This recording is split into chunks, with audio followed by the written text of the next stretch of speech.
held beneath time and shadow, waiting for the moment when it could return. Welcome back to Tales of Althea. This is the long-awaited chronicle of forgotten paths and lost episodes of a party that once stood at the edge of legend. We're proud to announce the return of this campaign. And yes, the missing parts.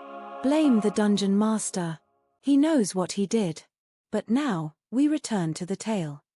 To remember, we begin with a gathering, not just of friends and family, but of allies, and yes, enemies to some but not to all.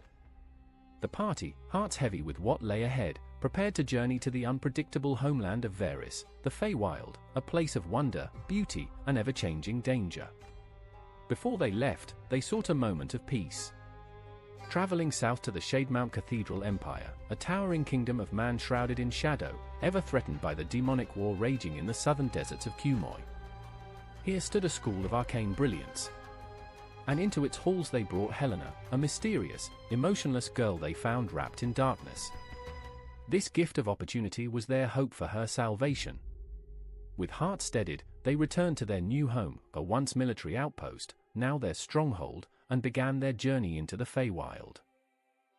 The Feywild was like a dream with teeth. Magic, mood, and madness reigned supreme. And the one unbreakable rule: never speak your true name. Varys's return home was anything but welcoming. Her outpost and home at the Feywild's edge had fallen to darkness. Her companion and party member Maxwell was taken by darkness and shadow. And before they could catch their breath, they were captured, bound and gagged by the Eladrin of the Four Seasons. The charge: abandoning her post. But corruption had seeped deep into the Feywild. Their captors were attacked, forcing the party to flee across wild, untamed magic. They stumbled into a Pixies party, entrancing, dangerous, and all-consuming, only to be rescued by a mysterious woman named Cleora, who guided them to the Autumn settlement. But not before Aspen had fallen susceptible to charm and gave his true name. A reunion followed, brief, bittersweet. Varys's father welcomed her with joy, but the happiness was short-lived. Assassins struck, driving poison into his veins and framing the party for the crime. Dragged to prison, they faced a choice: escape and be forever hunted, or trust in Lily, Maxwell's familiar, to bring justice. They waited. Lily returned, briefcase in hand, heart full of fire, and won them 1 month to clear their names. The court agreed. And so, the party traveled north, deep into the icy realms of the Winter Court. There, they uncovered the truth: a hag had taken the queen's place, poisoning the realm from within. The impostor was slain, the true queen awakened, grateful, and granted them safe passage, and her seal to prove their innocence. Even Day, Varys's estranged brother and once accuser, began to see her again. He requested their aid in the Weeping Forest, where an antidote to their father's poison might grow. But that forest was home to a sorrowful, ancient archfey. They agreed, nearly dying for it. Airmed, the party's cleric, struck a desperate deal. In exchange for their lives, they would never speak of what transpired there again, but the cost was dear. In the first strike of battle, Lily was destroyed. Shattered, but victorious, they returned with the cure. Varys's father was saved. And for the first time, the Feywild considered joining the material plane's war against the demons. Their return home brought a message. William, once apprenticed to the Great Summer Star, had been trapped in a place called Extinction for 3 years, reaching out with magic that no one answered, until now. The party set out for Olnevia, elven lands in the north. There, a madman whispered of an undead city beneath the world. Ignoring the warnings, they found it. Extinction was unlike anything they had seen, a city of the undead living ordinary lives as their flesh rotted from their bones. The living, called smoothskins, were rare and watched. At Denner's Den, a strange tavern in the city, they met Terry Denner, a vampire with charm and mystery, and Lorena, a regal vampire woman escorted by Aspen's past. A vampire who had once nearly turned Aspen's brother. Emotions boiled. But they held back, for Terry's sake. Searching for William, they climbed into a hidden alcove above the city, where a strange mist descended like the first snow of winter. There, their appearances changed, visions of their potential selves, crowned, cursed, radiant, or burned. They found him. William, tired, broken, withered in soul, sat at a table beside a golden casket, surrounded by potions breathing white mist into the streets below. And then, the Lich appeared. Amaravix, the humanity devourer. He told them that extinction was his prison, and the 8, like William, were now bound to him. They had 2 choices. Destroy his phylactery, killing him and the city, including Maxwell and Lennis, who had already been claimed by the Lich's power. Or release him and go free. They argued. Maxwell, ever the would-be hero, chose destruction. The phylactery shattered. The city fell silent. Maxwell was gone. So too was Lennis. Only Terry's distant, inhuman scream echoed from below. But they had been tricked. By divine insight, they learned the truth. Amaravix was not destroyed. He was released. And the city still lived, twisted in his wake. And now, the dream ends. The spell fades. They awaken, still within Amaravix's grip, his dream still lingering. But the story is not over. It has only just begun again. Will you be there to see what comes next? Join us every Friday at 7 p.m. Eastern Standard Time as the Tale of Tales of Althea continues. The silence is over.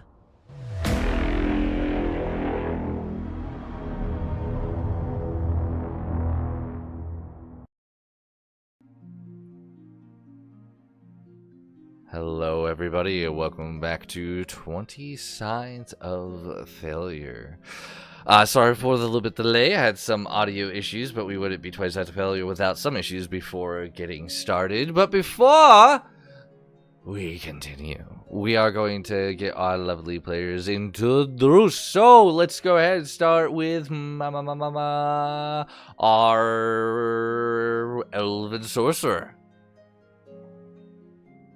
Hello everyone, my name is Mythix and I play Arabella Avalon, the draconic elven sorcerer. Were we doing any quotes or anything for this? Si, señorita. If you're not ready, I can always come back to you. Come back to me. Alrighty, let's go ahead. If they are up to it, our tiefling fighter.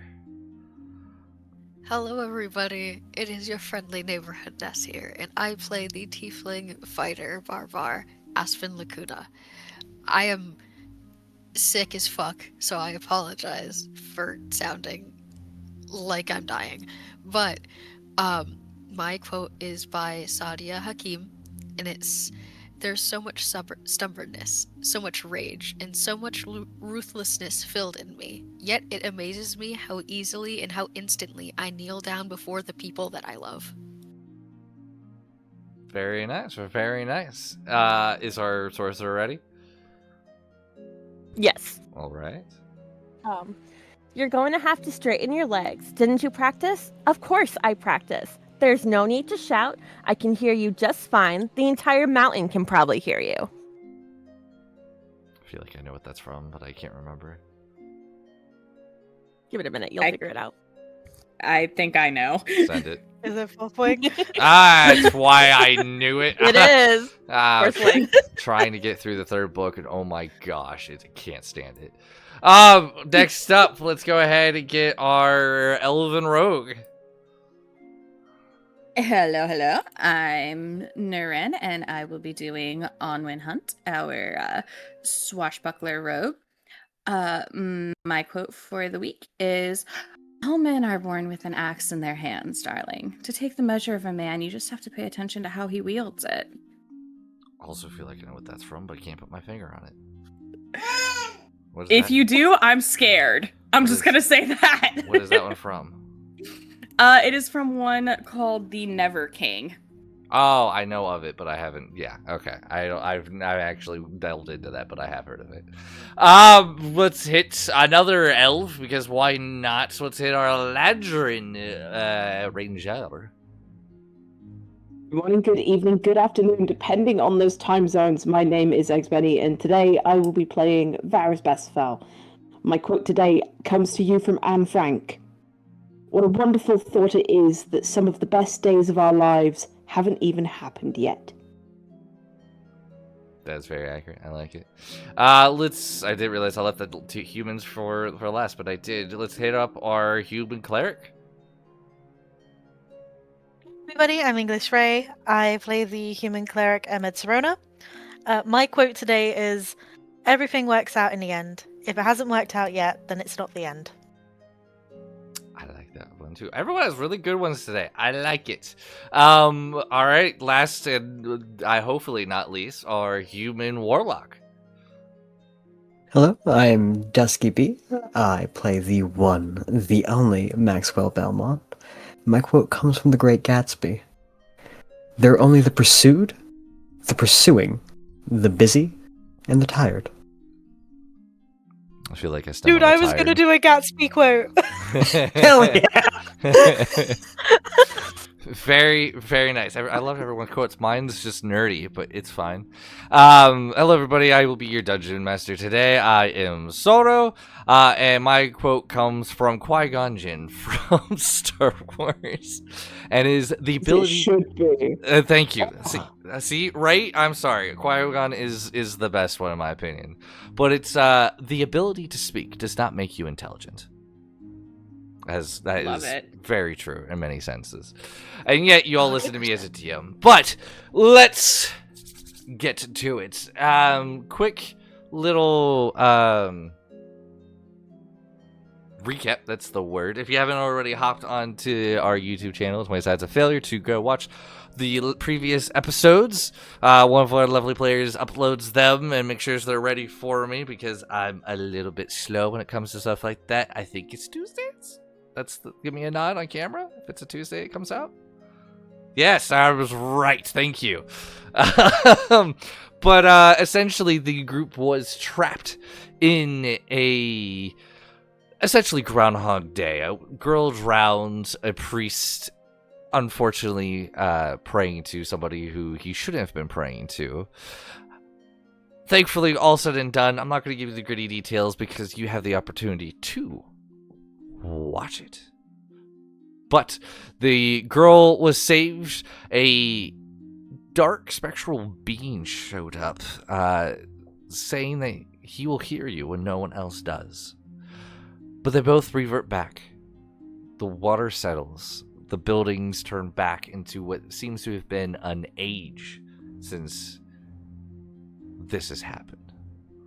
But the world dies away, and you come back to a late afternoon. Sun slowly dying out. A breeze blowing away the time that has begun with this Groundhog Day. What would you like to do?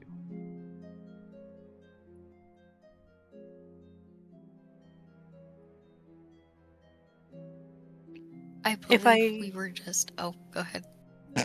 No, you go first. I mean, we were just going to Olnevia, so I don't see why we can't just keep walking. Skedaddle. Alright. If no one says otherwise, forever hold your peace, you will continue. There is... are we time skipping? Actually time skipping? Because if so, then I would like a pause. You will be... we are... Essentially, 2 days are going to go by before the next thing happens. If you want to do something within the next phase, this day's going to end, and then you have another night, and then another night, and then story time. So it's your call. Do you want to wait a night? Do you want to wait 2 nights, or do you want to wait till after the session? I want to wait a week. Okay, everybody's Is got... it like in game? Yep, yes, wait a week in game. Someone else has also said they're going to wait a month. So it seems like everything's going to be waited. That's perfectly fine. So then I'm going to go ahead and just continue upon waking up the next morn. Where is it? I don't know why, but my tism is hitting me very hard, and this music is just not vibing right now. And I'm sorry, but the tism, or as I've added a new one for myself, a bit of the tard, is hitting strong. Give me one moment to just find something else, because this is killing my vibe right now. And Or just needs to go look at his fish. Look, don't call me out. The daylight's off. I can't see my fish anymore. There's a whole debacle on that. I hate you and love you, sir. How dare you call me out? So, Love you. Son of a. I can't. I fucking love Ellie muting themselves because they're fucking losing it. You son of a bitch. That is, it really has. I tell you right now, if anybody has a bit of the tism, get yourself a fish tank and get some fish. It will do wonders. I will sit there staring at them for a very long time. I hate you so much. Yes. The thing that made me cackle was the intrusive thought that came to my brain was like, they've taken away his comfort fish. Quick, get him his comfort drink. It must come ill. That was. So is like fish in a fish tank the new like sensory baby videos for autistic people? No, I actually have a fish tank. I am now like I have fish in it and everything, and snails that are overrunning my fish tank right now. But it's fine. Yeah, they do that. We're not here for that. But I will absolutely show the babies at some point. But I was so happy. Anywho, the road carries you forward, away from still water and unanswered sorrow, and towards something older and vaster. The first day passes beneath a gray sky, the kind that never quite threatens rain, but never offers warmth either. Forest gives way to open fields where tall grasses bend and whisper as you pass. Their seeds cling to the cloaks and boots like memories that refuse to shake loose. You travel mostly in silence. Even the birds seem subdued, their calls distant and brief.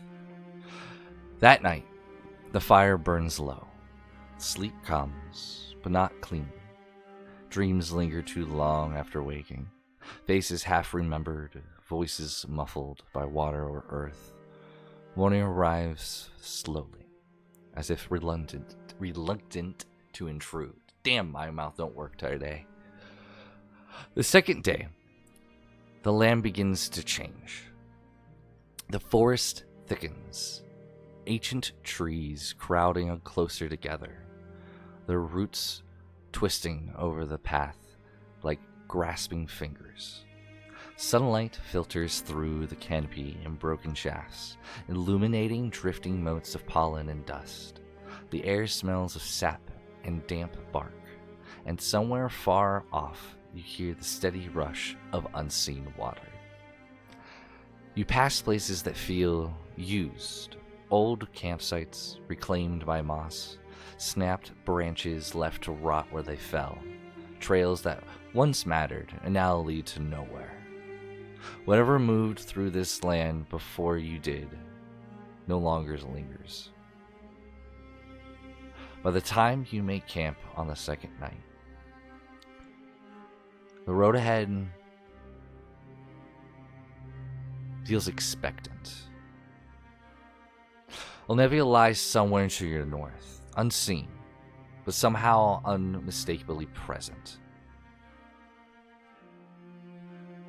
You sense the world is not simply watching you anymore.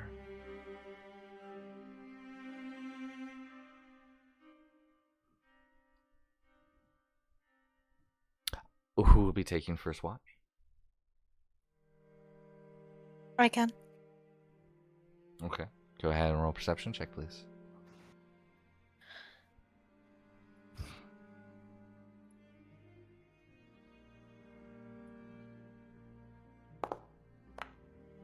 $24. 24. Very low roll. It's for me, actually. Yeah, I know. The night goes fairly unabrasive to you, but at the same time, there are a few things to mark. Every once in a while, you see glowing eyes. By glowing eyes, I mean just reflections from the fire, so reflection from a moonlight. backlit of some sort of cat or animal eyes. At one point, much further off, you feel that you either saw something burning, something glowing, but it was quick to disappear. You don't get any ill vibes, but it did feel like whatever you saw disappeared because either you saw it or it just wasn't around long enough to matter. Who would like to take the next watch? I will. Sorry, something glowing or Glowing, whether it be burning, glowing, it was kind of, it was probably up for maybe 3 or 4 seconds and then gone. All right, Okay. Arabella, go ahead and give me a perception.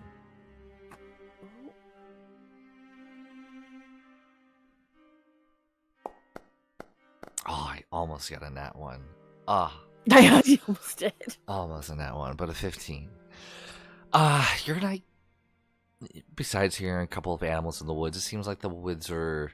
After being in a Groundhog Day, and this would go for both of you, everything seems much more alive. Things aren't repeating, so you're a little bit more on edge than you have been in the past, but you realize it's probably just from the repeatance of every day. Your watch also goes unhindered. Who would be the third? Aspen would take third watch. Go ahead and roll me a perception.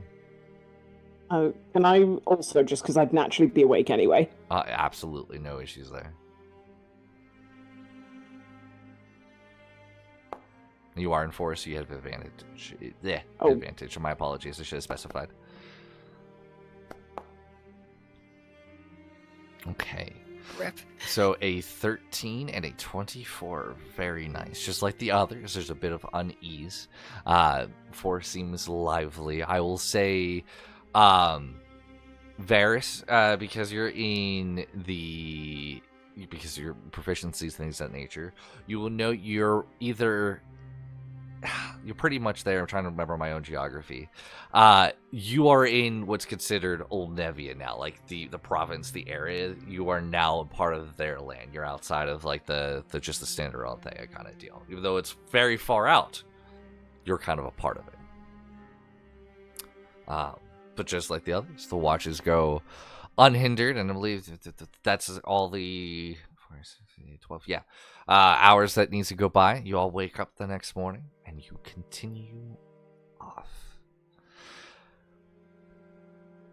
Morning comes clean. Sunlight breaks through the trees in broad golden bands, warming armor and drying dew from cloaks and boots. The air is crisp but gentle, carrying the scent of pine sap and fresh leaves instead of rot or rain. For the first time in days, or a day or two, the forest feels like a place meant to be walked through rather than endured. The road is kinder today. Game trails cross your path. Bird song returns in earnest. As I turned my way, because all of a sudden I was like, you know what? I could do this. Boom. Oops. And I lost everything. And somewhere nearby, a stream laughs over smooth stones. You pass a fallen log split open by age, its hollow bursting with mushrooms and pale green moss, life reclaiming what time abandoned. As the hours pass, the canopy thins and the light grows warmer, stretching longer across the ground. The land opens briefly into gentle meadows before drawing you back into forests again, as if guiding you. As if I can't read my own shit. As if guiding rather than confining you. Even the silence between conversations feels compatible. By mid-afternoon, the path becomes less defined, more worn by familiarity than traffic. The forest here feels lived in, not settled, but tended. Branches are trimmed where they would catch travelers. Stones stacked to mark turns. Thorns coaxed away from the trail rather than hacked back. As the sun begins to slowly descend, the light turns amber, catching on something faintly out of the corner of your eyes. Can everyone roll a perception check, please?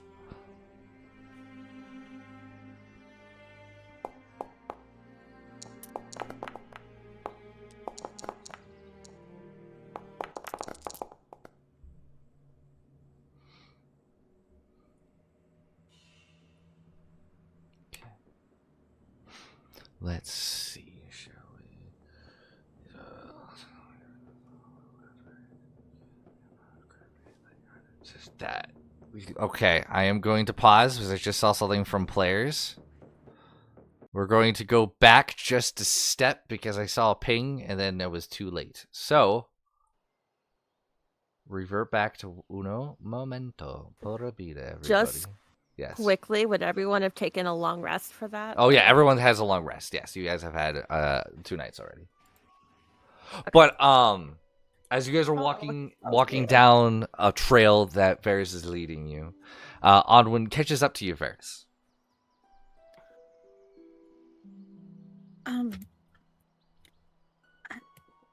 Arden had mentioned about a group name for us. Seems like something maybe we should pursue. It seems like a good idea for, I don't know, end up with people asking for a name. You watch her press her lips. There's definitely this moment of consideration. I think it's been a little too long. You know, established group at this point with a reputation. And I think at that point, I think she would turn her head so that she's now like talking to the whole group. Like, what are you thinking? Group name to identify ourselves to.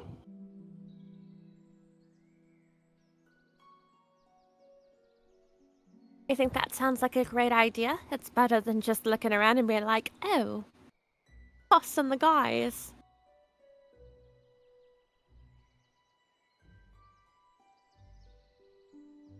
Me quickly searching the chat for what the names that we put there, like Already got, yeah. Months ago. I gotcha. I just reposted them. Thank you. Love you.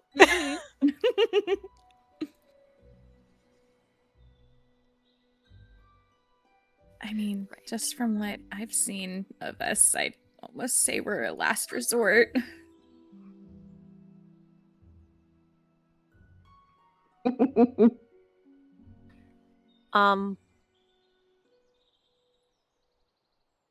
Out of character, for me, I have always picked Lily's Light. I like that. I want it. That's my go-to. Out of character, same. But hey, Onwin had to put her idea in there somehow.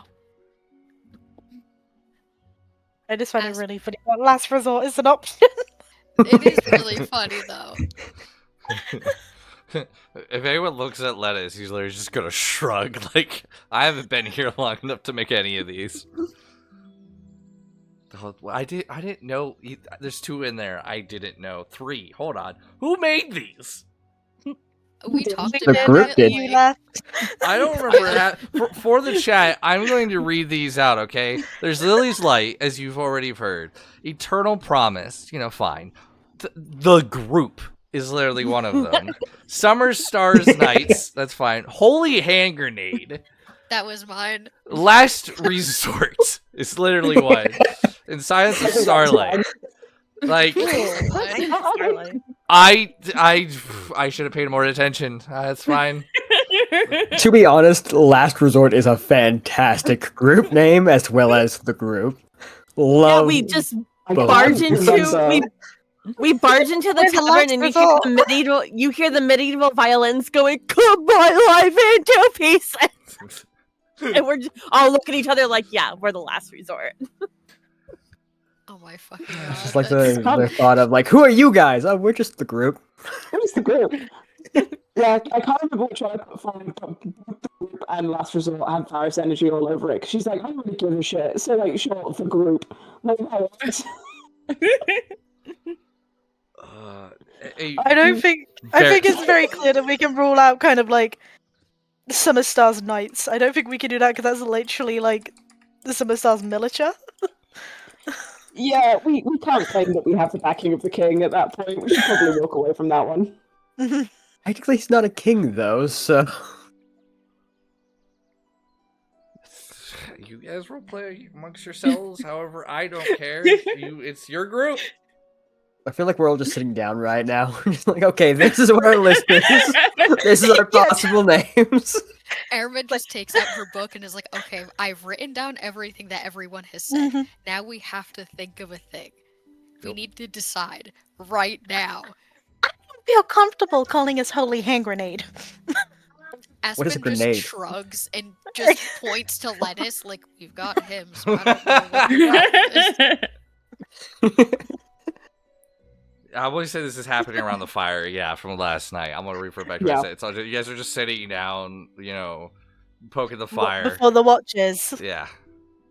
Okay. Well, it's been like Well- this. Technically, it's been 3 days. At any point, this could have happened like within the 3 days. Yeah. I I'm waiting to figure out what y'all decide. I'm just sitting here. My Oh. question is, what do we want our name to impose, I guess I should say? Fear. Because Last Resort and the group really kind of just like, this is A lot what of was just confidence here. Yeah. But also, it's just really funny to think about the idea that we have to go beat a big bad. And it's like, you were beaten by the last resort. Well, isn't that a compliment to the villain then, if it took everything?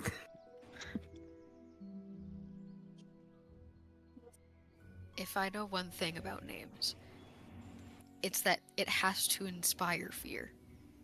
We gotta look cool.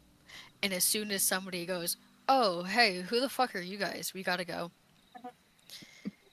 We're the Holy Hand Grenade. Wait, We're here to fuck your shit up. And they go, oh my god. Oh no, what are we gonna do? And we're gonna handle this. And we have our weapons and stuff. And we go and we beat the fuck out of whatever is bothering them. And we beat the fuck out of it, give us gold. And they go, oh my god, take all the gold that you want. And we go, hey, thanks, man. And we pat him on the back. There we go. Wait, out of character, if we go with Scions of Starlight, we can literally shorten it to SOS. I love that. Hold on a second. I could parody a song for this. There's already a song. There's a song that I can parody for this that will work easily. I should have never asked.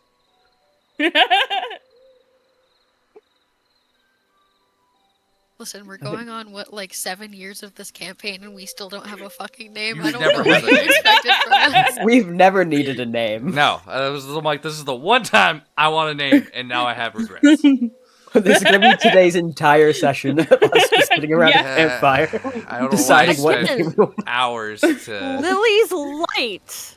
Lily's light.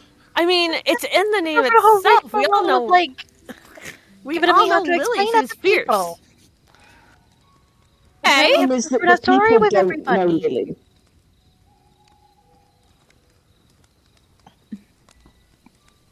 If we're like, yeah, we're Lily's light, they're gonna be like, who the fuck is Lily? And we'll be like, a friend that was super great and would absolutely fuck all of you up within 2 seconds. Reliving your trauma She was every the time real someone MVP. asks.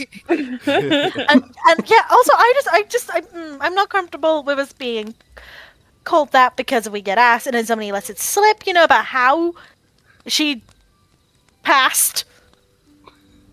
I get it in the neck. No, veto. Veto. I'm using my veto. I'm also not completely sure about us being called Scions, since a Scion is someone that's a descendant of a notable family, and last I checked, the only one that really applies to is, well, the other half of the party, and she just kind of waves to and Anwin, just like, yeah. It does technically work then if half of the, at least half. You have, the priest and priestess of the 5 elements. Just waves. You have a princess. And you have an important noble person, ? Points to Owen. And then you just have points to himself, Varys, and Max, hooligans. This doesn't respond. You She nods appreciatively, like, hell yeah, I'm a hooligan.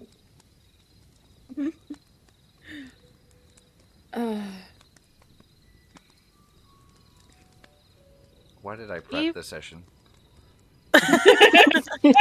You You did this to yourself. I don't know. Your You're entire so prep ready. was, your entire session prep just needed to be one question. Yeah. Group I mean, this- name, question I mean, mark. this isn't the first time this has happened where you've prepped at the last minute and then just shenanigans happen. Oh no, I should have known. I wanted to rename the stream. It's fine. Should I strike through the group in last resort then? Yeah, I got it on our. I'm Okay. updating. I'm striking through the ones on our Discord as we go through them. Oh wow, 2 of them are gone that I'm very surprised about. I honestly thought you guys were going to call yourselves the last resort. Or the group. I really We thought you can roll said- back round to it. It's so funny. I mean, like, come on.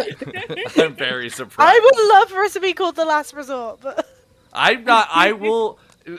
Please don't do any names based off of me. Roll with what you guys want. Right I do now, like I'm- Eternal Promise too, honestly. that sounds like some alcohol that is questionable to consume. Max's favorite. Yeah. Also sounds like a chastity ring, and I'd rather not. I love that so much. A fucking chastity belt. I'm sobbing. There's a name. We got the chastity belt. Right 'Cause now, you're I'm keeping kind your of. fucking pants on while we're around, apparently. It's right. We might as well call ourselves the butt plug because we fuck shit up. Like, it's fine. Well, I'm Sobbing. not comfortable with going around calling ourselves the butt plug. And trust me, I'm not seriously saying we should call ourselves the butt plug. I'm just saying that that's the way that we're going. I mean, at this Why point, not I just kind throw out fish and say fuck it, shit happens? Like, you guys wanted something that,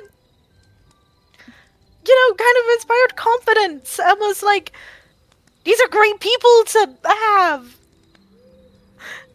And so far, we're down to names that none of us really like, because one sounds like a butt plug. One we can't talk about, because when people ask questions about her, someone could let it slip, and I'm not willing to let that happen. Something we don't even know what it is. What is a grenade? Points to of. It is, Well, since, I'm Larry. Since what Varys pointed out about scions, what about stewards of Starlight? Not I like possible, the Stuart. I like the Aspen SOS leans vibe. over. What the fuck is a steward? Does he make stew? no, that's Someone that's that a good actually looks after a country, which is kind of what we do. Oh, stewards. I like that one. Stewards of Starlight. Well, it doesn't need to be of Starlight, but I kind of like being called a steward. Like, oh yes, royalty is incompetent. Look to us. You Stewards are the last resort.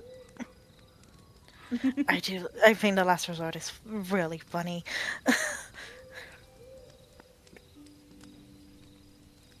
Listen, it inspires a certain type of fear of, oh fuck, are we really trusting these guys to help save the world? And it's like, you have anyone fucking better? There's stewards of Starlight. It could be the Seven of Starlight. Oh, I like that. I like that. It rolls off the tongue beautifully.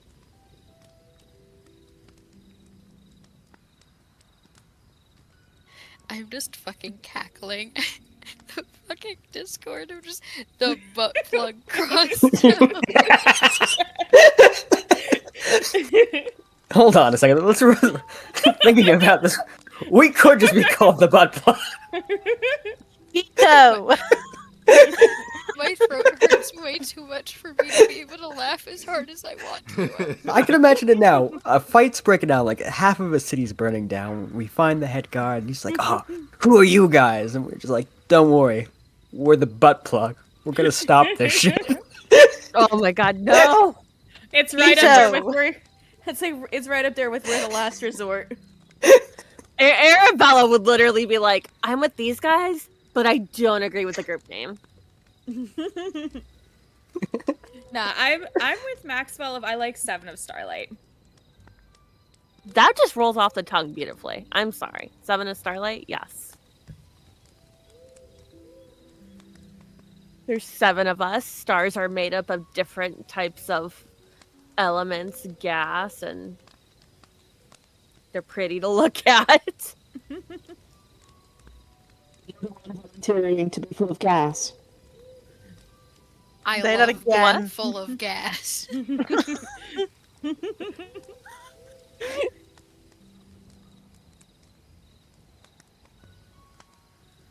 Arabella, with you, everything's gas. Okay. Listen. So, Also, Either this as or we well got when you stuck up in realized. Also, the thing when you Oh. realize that stars are actually just suns burning miles and miles away that we can see in our night sky. Or fireflies. We got stuck in that big bluish black thing.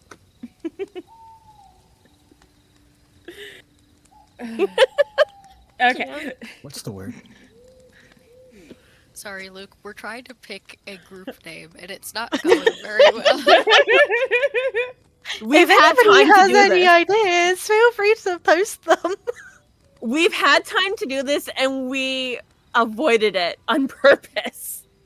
Because we knew that we couldn't agree on one singular thing. Often on purpose as well, like a name suggested at one point. I don't remember. Right now though, how many do we have for Seven of Starlight? I mean, apparently nobody. sure. I'm between that and the last resort. I'm not. I will die on that hill. That is so fucking funny. This is the time where we just have 2 group names of just like, yes, the Seven of Starlight is the one we present formally, and then just We're the butt plug. and then it's just like, yeah, no, we're really your last resort. The butt plug is what they called us in high school. Yeah, it reminds me of Scott Pilgrim. It's just like, oh, we could have like our normal band name, and then just. I could just see Asher with his head in his hands, thinking, "What the fuck?" Hey, at least here. we're doing better. If you have any ideas that you want to suggest, please do. I'm not part of the party. I'm just. Technically, you are.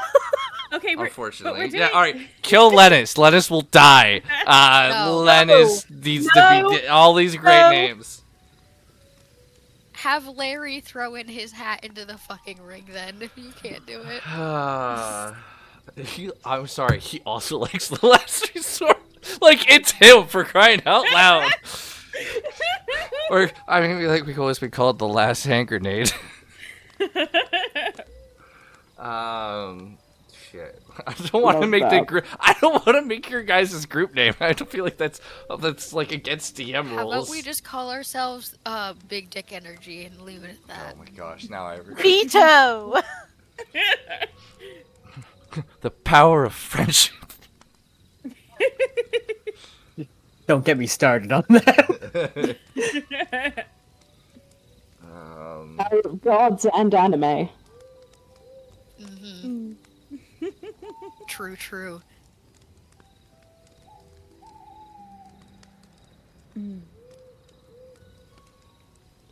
The fists. I think with the smile, Varys would be there.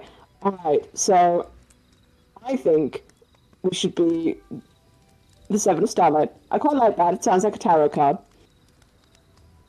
And then we should have the Last Resort as like the code name that our friends use.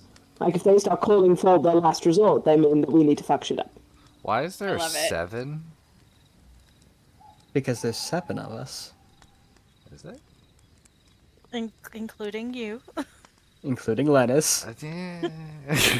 Well, that's if you want to be the Mighty Nine. As soon as I finally kill Lennis, it's now 6. That will be but the then we 6th just of bring out- Starlight. I was gonna say we just bring out Bella constantly then, since we're back to 7. Your name fluctuates for how many people die and how many people you gain. There was a point in time we were the 3 of Starlight. Didn't ring very well. Onwin is siding with Varys. I like this idea. Last resort of Starlight. Alright, so I am going to put numbers It has for Starlight in how it, I'm many. happy. Last Sparkle. Hold on a second. Oh. No. Stop it. That Starlight shit follows me Sparkle. around and haunts me Never every a dull single sparkle. fucking day.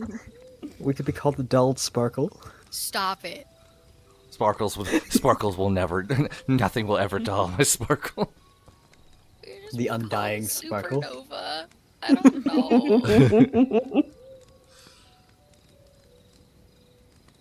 I'm just throwing out. You told me to throw shit out. I'm throwing it out until someone makes a name. Another name we could be called? Level 5 Dirt. We are the level 5 dirt. So what's the levels before then? You don't want to know. They don't exist anymore. We killed them all. That's not. Oh my gosh. I am not writing this down. The notes can read debate on group name, settled group name. None was chosen. Still up for debate 75 years later. The debate. So I guess we're the debate. We could be just blank. Oh, I hate you. Just leave the group name blank. Starlight Selective? I don't know. What's your group name? No. Well, just think about What's it. your group name? Our group name? Yes, that's what I'm asking. No. Our group name. It's blank. We are our Okay. group name. I think we go for But 7 of I am- Starlight. When Lennis eventually leaves us, we change it to the 6 of Starlight. And then when people ask for us, when they're really struggling, they say we're looking for the last resort, and we answer. I we agree go. with Varys. I think that is the best course of action so we can actually move on with our life. Yep. I don't care if this session will just be saved for next week. I'm okay with these things. That never hurts my 7 of feelings. It's Starlight great. is official. Last resort is we need When the big shit's, guns. it's like when you guys go to Emerovics. Ah, yes, the 7 of Starlight. You're like, no, we're the no, last no, resort. Last resort. You're We're right. actually down to 6 It's right probably now. gonna be 5. Let's be honest, maybe 5.5. We actually got a few more people. We're actually back up to 8. Yeah, we forgot William. Rip. Oh, William doesn't travel with us, though. This is why I said like The group. this is like the selection or like the selective or something selection. like that. No, is it like the Starlight selection? That's or a the Starlight name. Selective? The Selection. We are the Selection. That's actually not bad, to be honest. Is it the 7 of Starlight? Is it the group? Is it? What are the hell We're are the we doing with our selection. lights? I think 7 of Starlight is like our official name on paper, but if we hear that they're asking for the last resort, that's when we know that we can fuck shit up and nothing bad can come on us because they have asked for the last resort. That's Yep. when we can just, like, let go and just fucking crush everything, go super Hulk mode, and just... We can send Arabella to send meteor showers on them. I will bite everybody. You guys could also be just called Feral. Feral That's ones. just me every Tuesday night. What do you mean? All of The you feral are feral. ones. All of you have been feral once. When has Maxwell been feral? Oh, You is had Onwin? Siren. well, Mango? And the mangoes? Onwin. Yeah. Well, there was a time when you went feral at one point. I can't remember what it was, but there was a one. I think it was back the at Pirate's Feywild. Cove. Yeah. Oh, wait, I was gonna say the Feywild when I got possessed by that thing and That tried too. to kill Arabella. That too. Popcorn. Thank you. So is that does the campfire go out with the name, or are we continuing? I don't care. I'm trying to keep chat going for Maple Bacon, who just joined, and there's zero clue what's going on. Welcome. Hi, Maple Bacon. I think the campfire fizzles out, but there's definitely an ironic moment where this goes, what if we call ourselves Mr. Popcorn's Popcorn? Oh my god! Oh my god! It's The possible. popped corn. The popped corn. You have to have a comma in there. Yeah, because we can't take Mr. Popcorn's popcorn because that's his brand.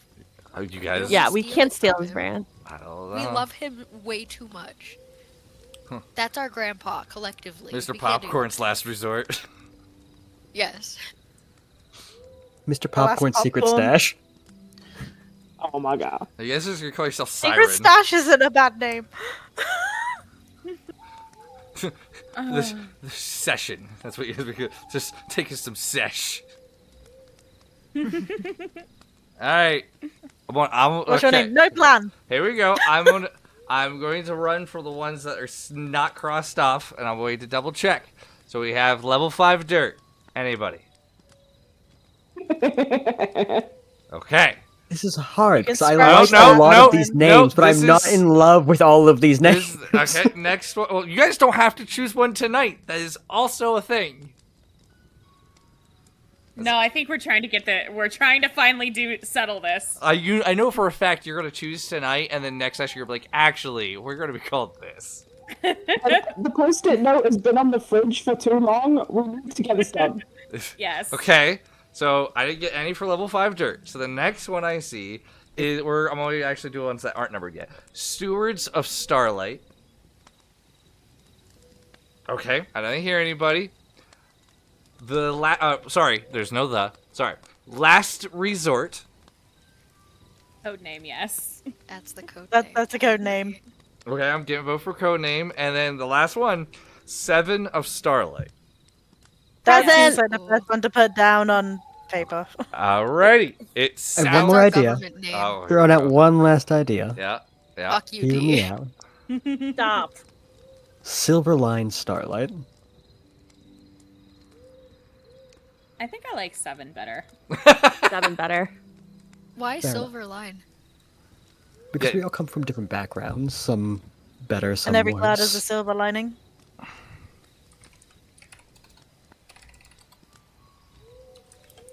It was a good idea.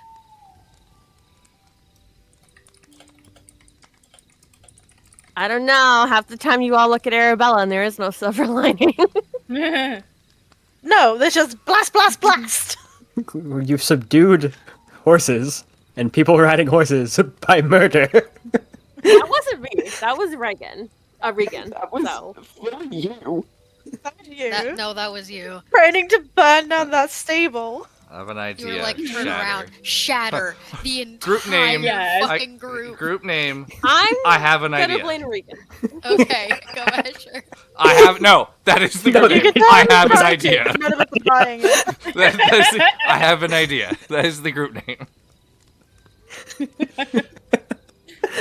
Alternate one. Now hear me out. Now hear me out. All right. Is that the one you guys are Yes, going to sleep and- on? Yeah. Seven of Starlight, or I don't care. Going once, going twice. Sold for today's session, because I guarantee you next week someone's going to throw something else out. Probably. All right. What we need to do now is throughout the rest of this campaign is continuously bring this up.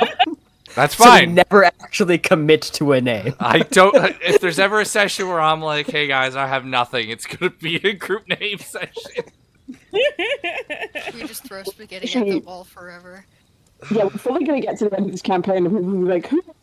This one, like, Each one of us is just gonna say a different name. Spider-Man. We are. Everyone says something different. And wait, what? And played a black game over. We are Roll the credits. Last Resort, Seven of Starlight, level The 5 butt Tarot. You don't talk about Fight Club if you're in Fight Club. We don't talk about Butt Club.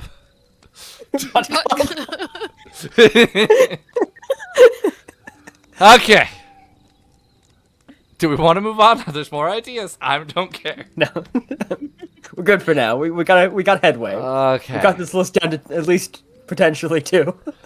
We'll go back to the session of what I was saying.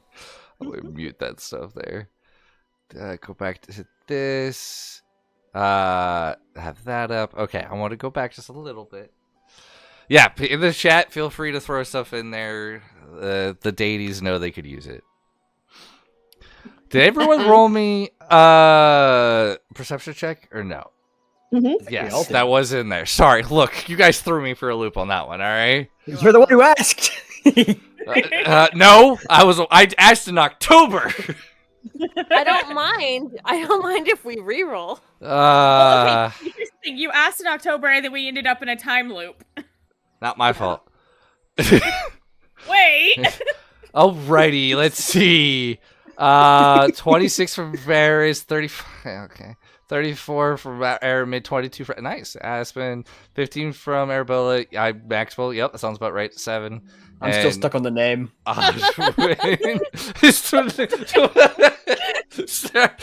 You are absolutely just trying to go through the names. So. I'm getting indigestion from laughing so much. All right, everybody but Maxwell. I want to get to this point. All right. Here we go. The land opens briefly into gentle meadows before drawing you back into forest again, as if guiding rather than confining you. Even the silence between conversations feels companionable. By mid-afternoon, the path becomes less defined, worn more by familiarity than traffic. The forest here feels lived in, not settled, but tended to. Branches are trimmed where they would catch a traveler. Stones stacked to mark turns. Thorns coaxed away from the trail rather than hacked. As the sun begins its slow descent, the light turns amber, catching something out of the corner of your eye.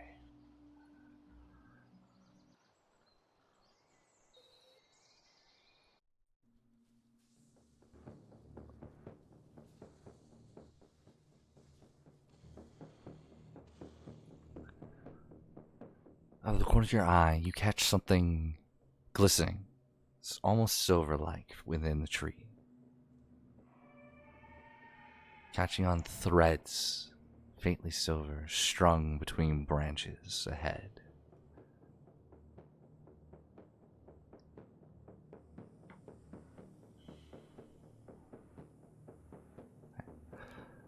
It would be easy to miss. That faint gleam between branches. It's different. It's a webbing of a spider. Much too large for a normal one. This one could actually hold a human body. Immediately going grab back. Max so he doesn't step forward. I'm going back. I want to go home. I want to go home. I want to go home. I want to go home. Yeah, no. Aspen is I getting wanna go home. like This- flashbacks from the fucking Underdark, and he's like, nope, Yep. I think we're gonna go around this time. Not tangled. I grab chaos. Maxwell and Lennis so they don't walk into it. It's high No. above you. It's like 30 feet in the air. It's up in the trees. This is not the You're tangled already chaos fireball. of wild spiders, but a deliberate strands, anchored, layered, purposefully. Some seem broken, others seem newly spun. As if whatever made them passes through this place often. Arabella's just gonna look around, see everything, and go, all right, that's enough, time to go. Let's go back to the way we came from. That Groundhog Day. place sounds a little bit better. Who's with me? And tries to leave. Off as you go to turn to leave, you turn to the left and a little bit behind you. The earth is disturbed there. Its shallow impressions pressed into the soil, too wide for boots, too evenly spaced for hooves. 6, perhaps 8 points of contact, moving with care rather than weight.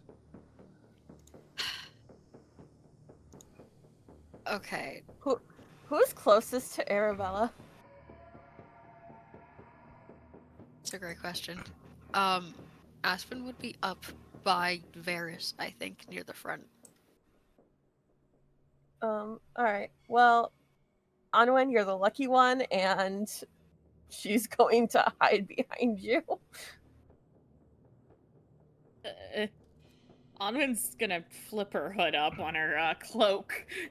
Like, give me the stealth. Well, the good thing is that we haven't seen it yet. So maybe it hasn't seen us. I mean, it's definitely heard us. But maybe we have the element of surprise?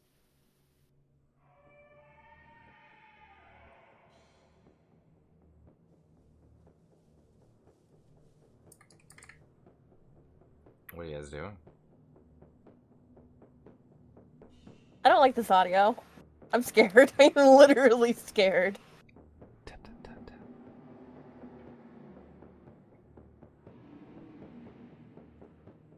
Trying to think of what I would do in this moment. Okay.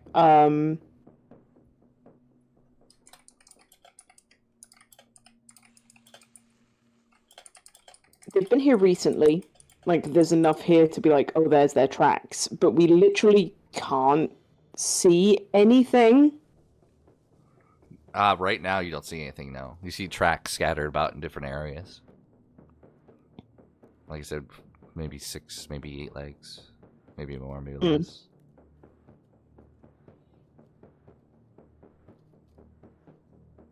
Yeah, I think Vax just stays low and begins to carry on down the path. Okay. I'm assuming everybody's following. Yes. Can I roll stealth? I'm assuming everybody wants to roll stealth, correct? Oh yeah. Oh yeah. Everybody Please. who wants to go ahead. Yeah. Because we'll be stealthing, I'm gonna do pass without a trace. Easy enough to do. Ayo. Go ahead and everybody add plus 10. Oh, I forgot to do that. I That's have fine. advantage because of my cloak. Yes. Hey Asher, you Yo. know, on those nights where we've been like discussing and stuff, can we say that she attuned to the armor on one of those nights? Did I finish making that armor? You've put it in here as just a +2 half plate. I would love to. I totally forgot to do that on vacation to finish that armor. You can attune to it. Can we just say you get the effects of it at another date? Yeah, that's fine. Okay. Cool. It's just more for the armor class. Okay. Yeah, that's fine. Absolutely. I'm okay with that. Okay. 33 from Aspen, 35 from Onwin, 13 from Arabella, 16 from Lennis. You did do that with disadvantage. Yes, you did. 26 from Mid and 16 from Maxwell. A couple 16s in there. Okay. Okay. Continuing forward. The trees thin ahead, opening into a small clearing where sunlight spills freely onto moss-covered stones and the wide roots of an ancient oak. Near the base of the tree, we see movement. Because I think it's funny, Maxwell, can you roll me a perception check? Sorry, it's just based off past rolls. I think this is gonna be funny, and I'm gonna pick on you ever so slightly. And I'm going to, yep. everyone, you begin to slow down and freeze. Maxwell, you have no idea. You just keep sneaking past people. With my passive perception of 25, can I grab him to stop him moving? Maxwell, who would you be near? I think you'd be like more middle of the pack. Which is where I usually am. I will accept it. You'll see. You just keep going, and you'll just feel a hand reach up and grab you. Kind of startles you a little bit because like everyone rolled very high. If he turns around to face me, Maxwell will see that Emmett is looking at him sternly with a finger to her lips. And then points to the base of the tree. You would then be able to see it.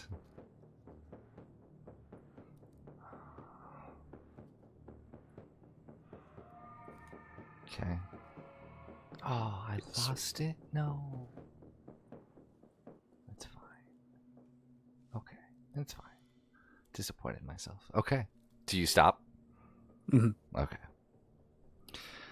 Near the base of the tree, you can see somebody kneeling or picking something off the ground. Carefully, reverently.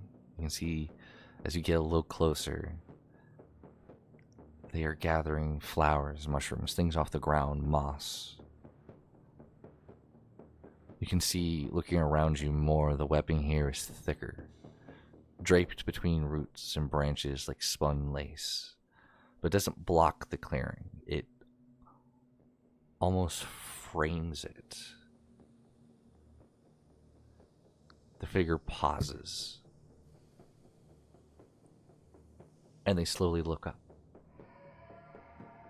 You can see in their face, it's immediately feminine, but the feminine, you can see there's a moment quickly flashes over them as fear. Not panic or hostility, just a quick sharpness of fear. You can see this sharp fear is almost probably learned from someone who has been chased before in the past. She straightens, begins to lift her body up, takes a deep breath and visibly swallows down that fear, and she smiles. It's careful at first, but then genuine. And you can see she's looking at, where are the roles? Lennis Maxwell and Arabella, because they're kind of like their general direction. And she raises a hand and gives a small, hopeful wave. You can see, looking at what you can see is of her upper body is of a slender, elven woman. Her posture naturally modest. Shoulders are slightly... Oh, and it's gone. And then it disappeared. Give me 1 second.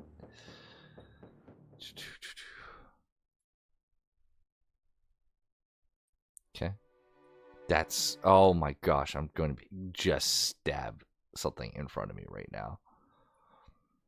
Not the fish. I hate you. That's not what I wanted. Oh, I'm so sorry. I had it. And then I got rid of it, and now it's... This is it. And it's gone. I will stab you.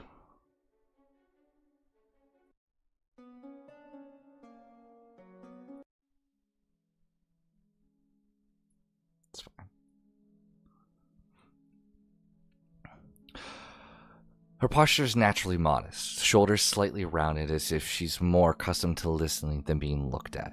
Her skin is soft and fair, warm undertone catching the forest light in a way that makes her seem almost painted into the scene rather than standing it apart. Her face is delicate and kind, with a small nose, softly curved lips, and a calm, inward-looking expression. She wears round spectacles, slightly oversized, perched low enough that they give her a absent-minded, scholarly charm. Her eyes are gentle and thoughtful. Her ears are long and elven, tapering gracefully outward, partially hidden by her hair. Her hair itself is a rich, warm chestnut brown, thick and slightly wavy. It's pulled back into a loose, practical bun, but several strands escape and fall around her face and shoulders, giving her a lived-in, unpolished softness. She wears simple, cozy clothing, clearly chosen for warmth and travel rather than fashion. A creamed-color knit sweater with thick cables hug her arms and torso, the sleeves slightly loose at the wrists. Over it, she wears a deep green pinafore, which is basically like an apron for those, embroidered with tiny floral patterns near the hem and bodice, carefully stitched, likely by her own hands. The green is earthy and muted, blending naturally with the forest around her. As their body rises, from the waist down, her body becomes something far more unusual.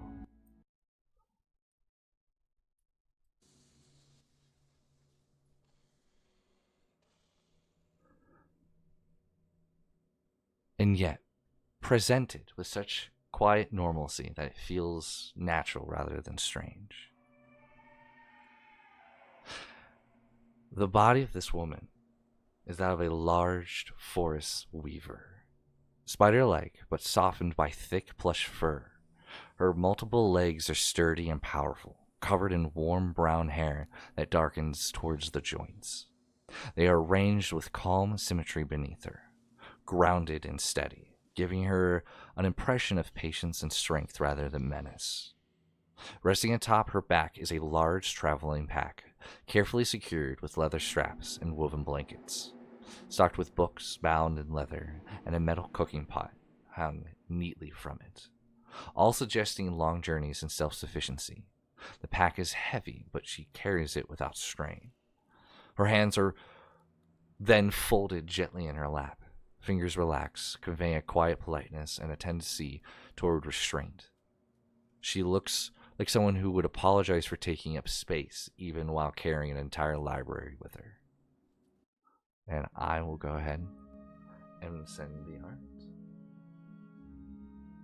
If those in the chat would like to see this art, it will also be in our Instagram when I get around to uploading it.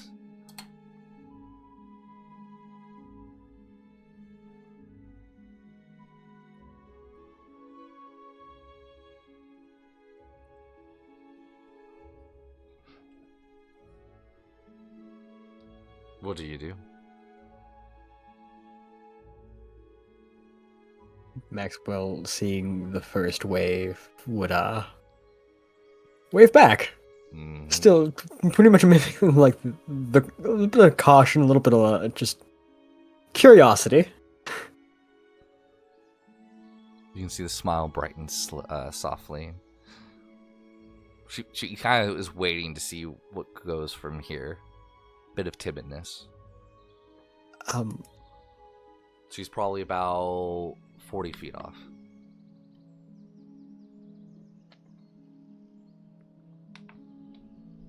Yeah, Maxwell will call out. Why not? Hello there.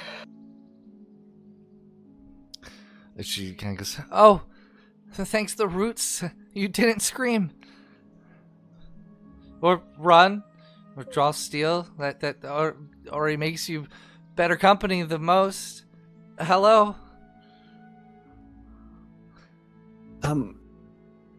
Glad to know I'm better company. I don't intend on drawing steel unless you wanted or drew steel first or tried to attack us or kill us. I'm Maxwell, by the way. I'd rather not. Perhaps we can stop shouting. If we may grow closer.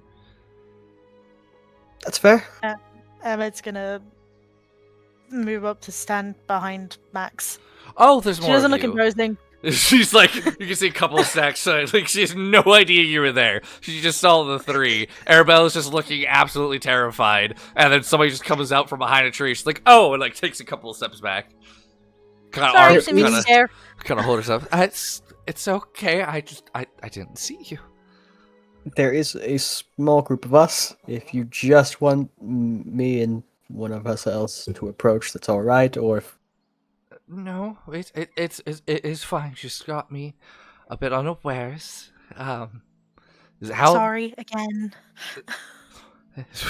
It's okay. How many more? And she's like slightly like kind of rocky with it between her like in her legs, just like okay. Like you see, she's a little bit nervous. There's a total of 7 of us. Oh, that's fine. We can. Are they okay? Yes. One might bite, though. Hey, Oh. Oh. listen, just because I bite you when you get out of line doesn't mean I bite everybody. There's a difference. Do you You come out still of bite. yourself? Espen will just puff his cheeks out a little bit with like a bit of a pout and like a small flush. I'm not gonna bite the Brain. spider lady, okay? I promise. My name's Ermid. What's yours? She'll slowly start closing the gap, so you don't have to be shouting at each other like very timidly. What she does, she goes, "My name is Elwin Brambleweave, but most people call me Poppy." Poppy. Mm-hmm. What did you say her name was? I'm throwing Sorry. it in chat. It's all right. Love you. Thank you. Elwin Elwin. Brambleweave. Oh, weave. Weave, not weed. Brambleweave. Weave. Weave. Where'd the name Poppy come from? It's just a nickname that my family would call me. I enjoy the poppy flower. They don't bloom here very often, but it's very pretty, and I always had one in my hair. But before you worry, I don't mean you any harm. I promise. We don't mean you any either. Were you looking at the mushrooms? Oh, I was actually I grab them all the time. I'm happy to share. I have plenty of them. I'm gathering for supper, but I have more than enough if you like some. Emmett very, very slowly takes her own pack off and goes into her bag and pulls out her own book, which has got plants and herbs and mushrooms and everything in it. She's like, could we compare notes? Absolutely. I have a study at my home. You're more than welcome to accompany me to. Where are you headed? We're headed to Olnevia? Almost said Summerstar then. That's We're good. going the wrong direction. Completely wrong direction. You're going to the great city then. You're more than welcome to stay for dinner if you like, even the nights. My home's safe, and there's a little bit of a pause. Safer than the roads lately, especially at night. I'm happy you can check out my study. I have notes of plants there. I have many there in general. I could show you. Can I insight check her? Sure. What part? She's being very fucking me. Is there an ulterior motive behind her Go ahead. offering us back to hers? Go ahead and roll me an insight check. Oh, well, that's a 13. 13. She seems like a sweetheart. You've never. She does seem like a sweetheart. You've never met her kind before. You don't even know what her kind even is right now. I don't trust her. She's a bit hard to read, but she seems extremely timid. So if she's has an alternative alternative intention, it's hard to tell. She kind of follows. She goes, "There's no pressure, of course. It's always nicer not to eat alone. It's been a minute since I've had guests." Who is actually shown themselves at this point? Everybody except Onwin and Varys. Okay, screw it. I will cast Ascending to Varys. Okay, very obviously starts moving your hands, casting a spell. Sending, I'm literally behind you. Yeah, but you're hidden. I don't want to blow your cover if you want to remain hidden. I'm considerate.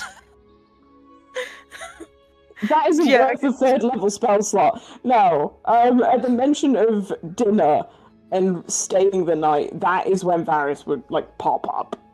Examine. Okay. Cool. In that case, then, Emmett will look to Varys. Because, let's face it, Maxwell trusts anything with a pulse, and without a pulse. So Varys is kind of the moral compass here. It was falling into evening. Yeah, I think the thing that piqued Varys' attention more was Elwyn saying things about the road not being safe. Mm-hmm. So she will quite happily step forward. Just go, yes, if it's all right with you, we will very happily have dinner. And maybe you can enlighten us a little bit about the condition of the roads. Absolutely, I'd be happy to assist you in any information I can pass forth. If you're all right to follow me, I will say, Ermid, can you roll me? Let me see the skills real quick. I'm gonna roll me a nature check, and since you walked forward, what? Or I'll say I'll give you nature or medicine. I'll let you choose. Medicine, any day of the week. Varys, go ahead and make me a nature check. Doesn't fucking matter. That's a natural 2 for a 12.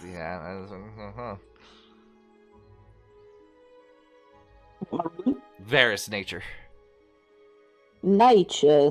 Yeah, because you'll be able to see a few in the basket. Oh, thank fuck. There you go, natural 20. Very nice. Okay.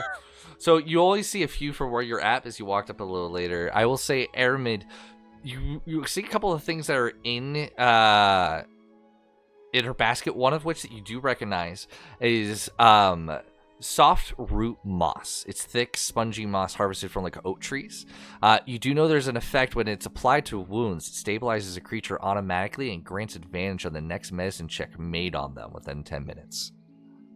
It's a very like sought after moss.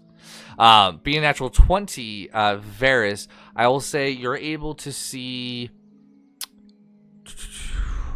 You said that so quickly. Sorry. I got you. Hang on. I'll do this.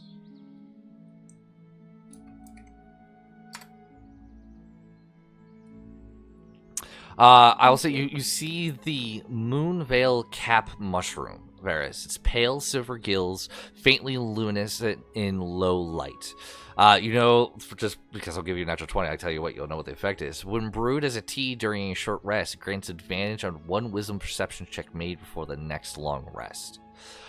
You also recognize the heart bloom flowers, warm golden petals with a honeyed scent. When eaten or steeped, grants 1d4 plus 1 temporary hit points that last 1 hour.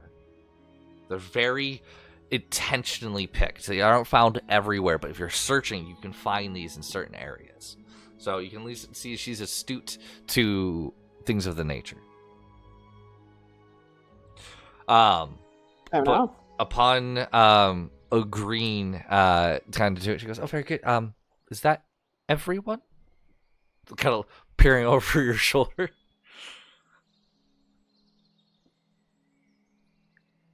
Onwin is staying hidden for now. That's just fine. kind of watching. Everyone is staying awkwardly quiet. Oh, okay. I'm sorry if I insulted. No, you're fine. There should be one more. Maxwell cannot see Onwin right now. Okay. If they don't want to come, that's fine. Just I would recommend they stay It's a little near shy. I would recommend they stay next to the oak tree if they're not going to come in for the night. Happens away from the oak tree. The night is a bit different. I've been seeing bandits moving through the trees, ogres farther north, even signs of trolls along old creek beds. It's not like them for them to be around here. On certain Alrighty. nights, there's some other things that walk, but we have a little bit of time. But I'll lead you. She turns and you can see the way she walks. Arabella. It's unsettling because again, each of the leg is moving. It's very spider reminiscent, but it's almost like their fur's plush like a bear's fur in a way, and yet it's the body of a spider, and it's cute. But then no. Arabella's just gonna look over at Varys and go,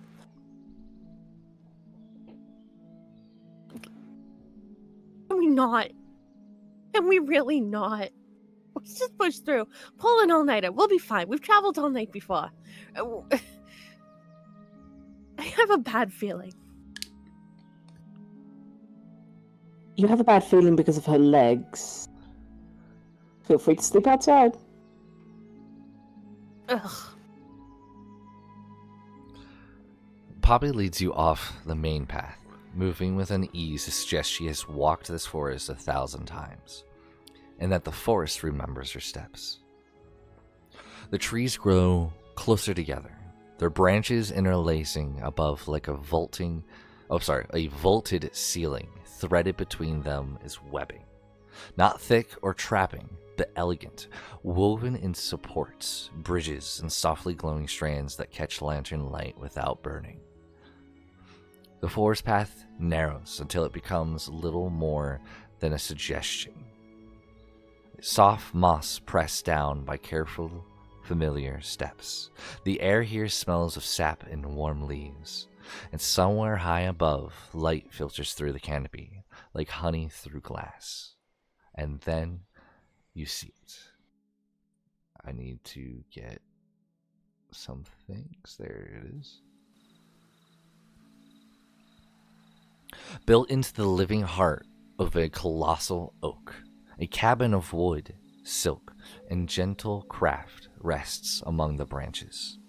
It is not nailed or forced into place, but grown, wrapped or supported, and cradled by the tree itself.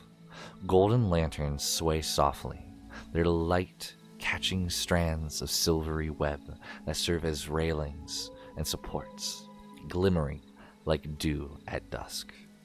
Beyond the cabin, the forest opens in the distance. Between the trunk succulents rolling green fields, a ribbon of water winding toward a far-off waterfall.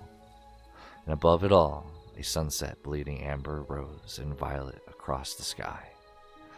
The homestead feels welcoming, as if it's noticed you first.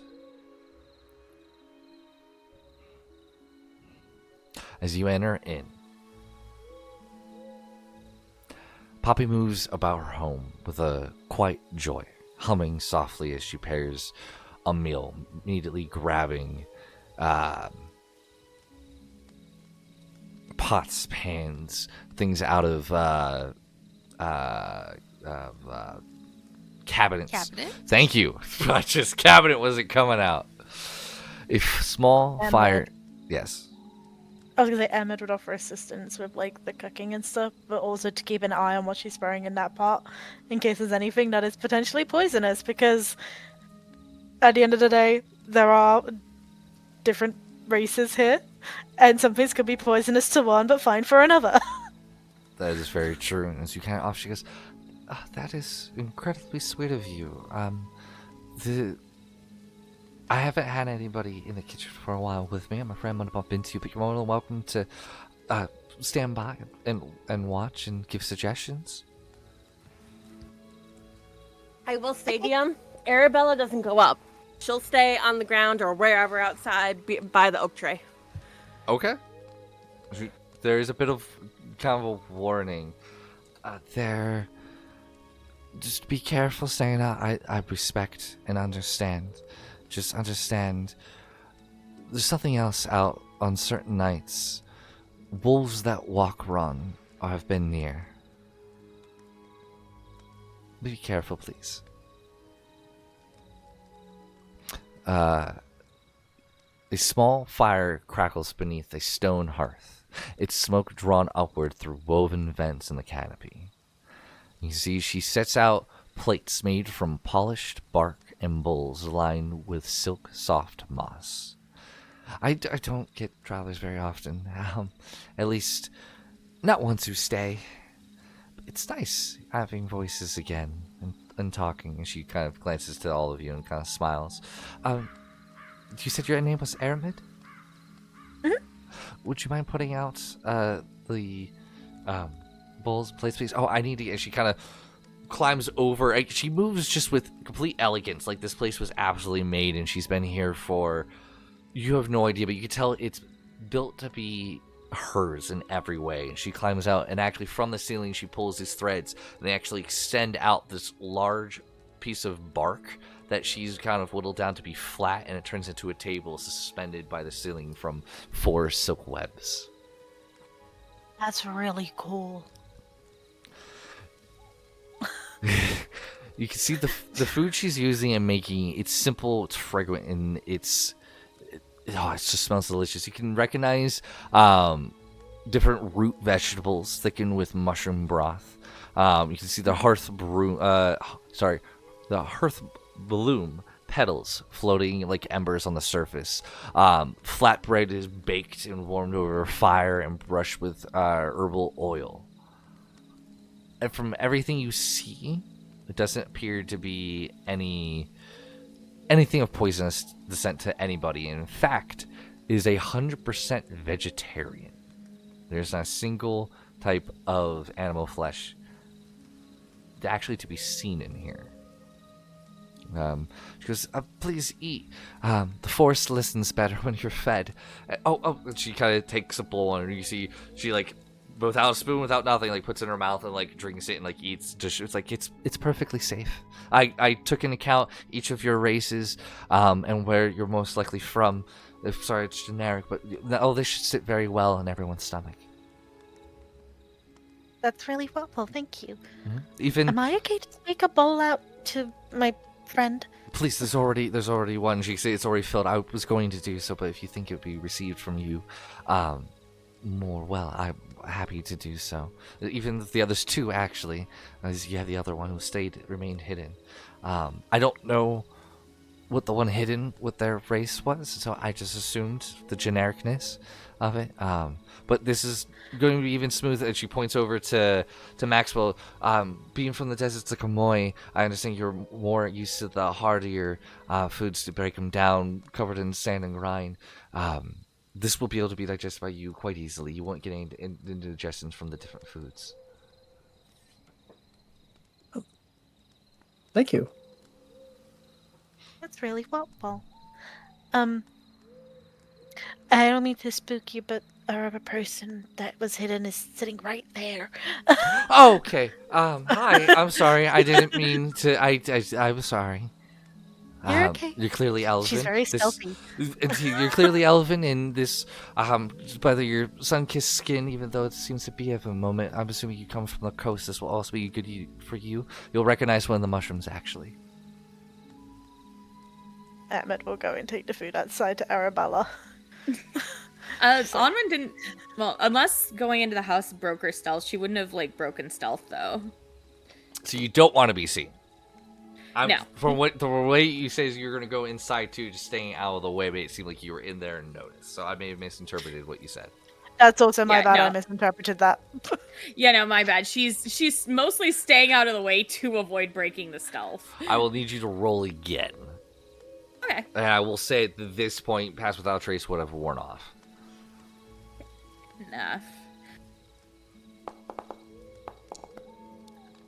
Okay. 23.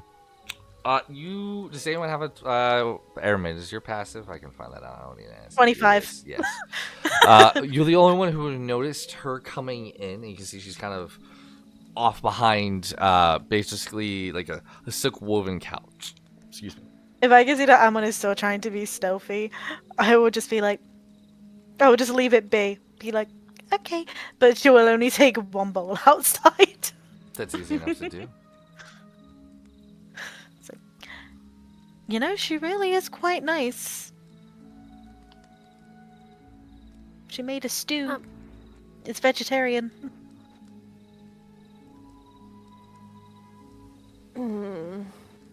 I watched her while she was preparing it. Nothing is poisonous. I've already eaten it. She'll nod and take the bowl. I can't, Airmed. I really can't. Is it the legs? Just afraid. Well, if it helps, she's a vegetarian, so she wouldn't want to eat you. And also, she doesn't have the pincers.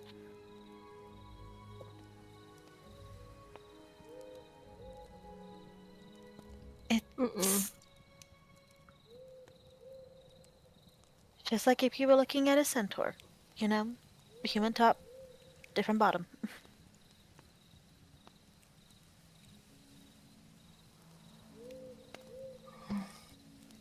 I don't like the idea of you being out here alone.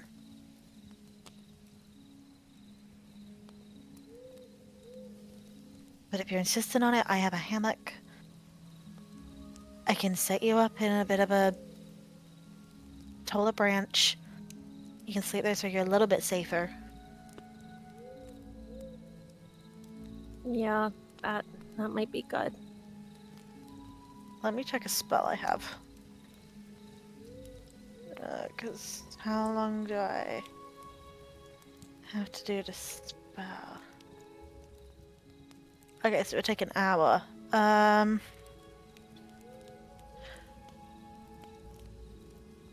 Oh, I don't think that would help if things were to come our way.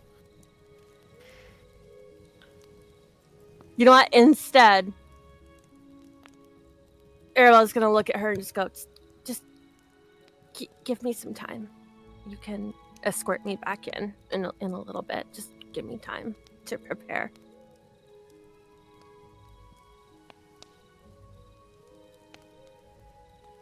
Okay? Okay. Do you want me to sit out here with you, or do you want me to go back in? You can do what you like. Stay out here, Okay. go out there. Either way is fine with me. Well, what I'll do then is I'll check on you every hour, okay? Mm-hmm. Okay. But eat the soup, it's good soup.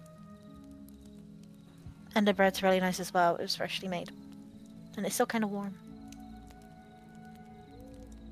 She'll nod, and when Aramed leaves, she'll, like,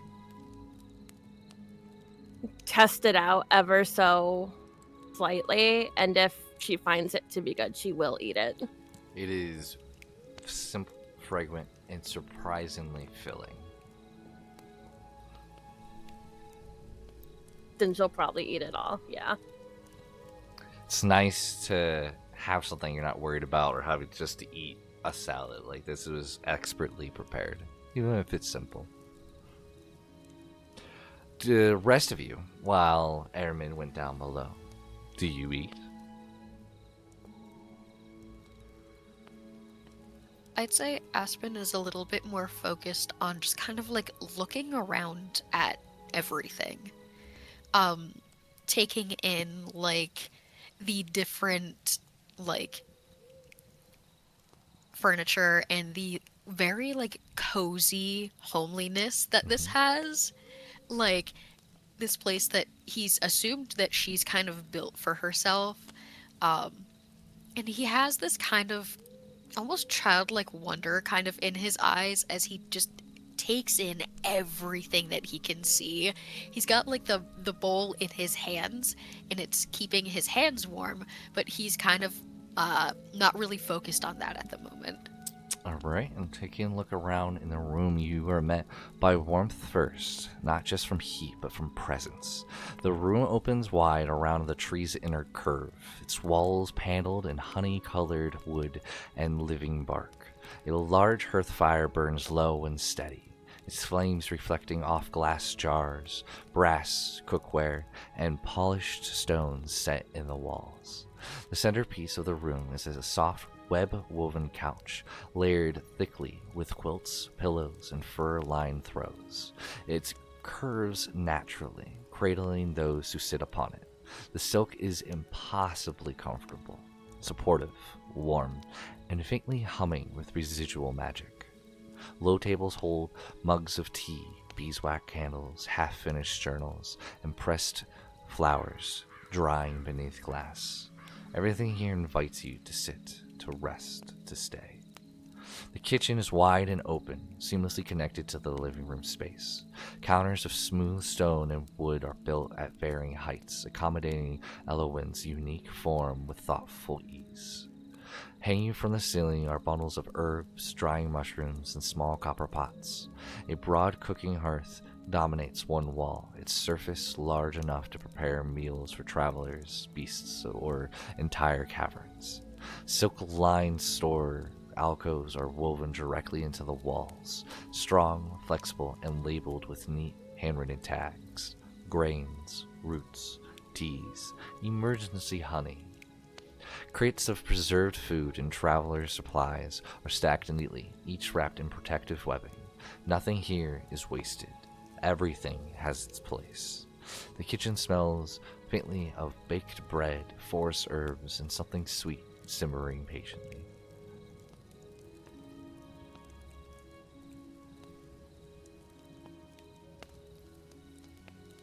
Yeah.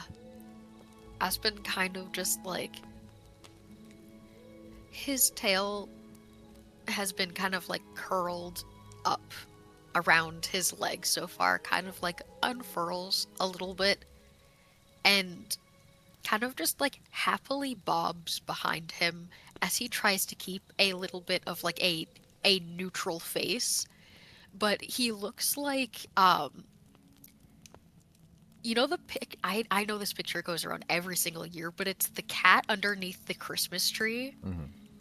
And you can see like the lights reflecting in their eyes because their pupil is kind of blown really big. Mm-hmm. He's kind of got that energy where he's trying to make himself look like impassive, but in reality he's just like, whoa, this is so cool, but he doesn't want to like have that outward expression. Fantastic. Anybody else? Or are you all just enjoying the meal? Were you right in saying that there's a balcony? Yes, the spiraling staircase kind of climbing up to the tree. It has a little balcony around it as well. Yeah, I think... Oh, don't get me wrong, Vax will, like, very happily eat the soup with no complaints, and, like, she'll be one of the first people to just say, like, how good it is. But then she will take her place on the balcony. So she's still part of the conversation, but she's also looking out into the forest. It's easy enough. Does everybody eat the food? I want to make that double check that first. Yeah. At least for now, Onwin does not. Okay, She's Max keeping in is. stealth. that's fair. So Max is, Arabella is, Varys. What about Aspen? Are you going to eat it, or are you just holding it? After he kind of like snaps out of it and realizes that he's kind of just had this bowl in his hands for a bit, he'll like pull it up and like sniff at it and like try to guess like what's in it, and kind of like he will never turn down free food, but he's like, I don't know what's in this. So he'll kind of just like sniff it for a little bit, like put a tiny pinky in and like taste it. And then he'll be like, okay, yeah, I can get behind this. And he'll just kind of like very, like, he's trying to kind of blend in a little bit to the background, trying not to draw too much attention to himself, but he'll just munch on it a little bit as he kind of just like, he keeps stealing glances at Poppy and like just watching her being in her home, like watching how relaxed she is and like how this space accommodates her, and kind of is just like taking a little bit of everything in. All right then. For everyone who decided to have it, I would like for you to choose one of the following effects. 1. Rooted Calm. Gain advantage on one saving throw against fear or charm before the next long rest. Forced Ear. Gain advantage on one perception or insight check made during travel before the next long rest. Gentle Restoration. Remove one level of exhaustion or regain one expanded hit die, as you gain one of these benefits from eating this soup. Oh, give me the hit die immediately. Alrighty.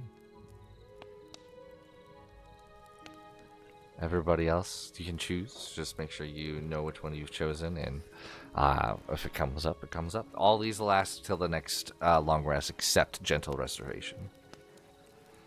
As the meal is... Called again? do you want me to say them again? I'm sorry, you went very quickly. I got you. Hang on a second.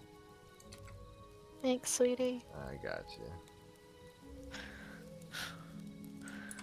There you go. It's like, I can't take notes that fast.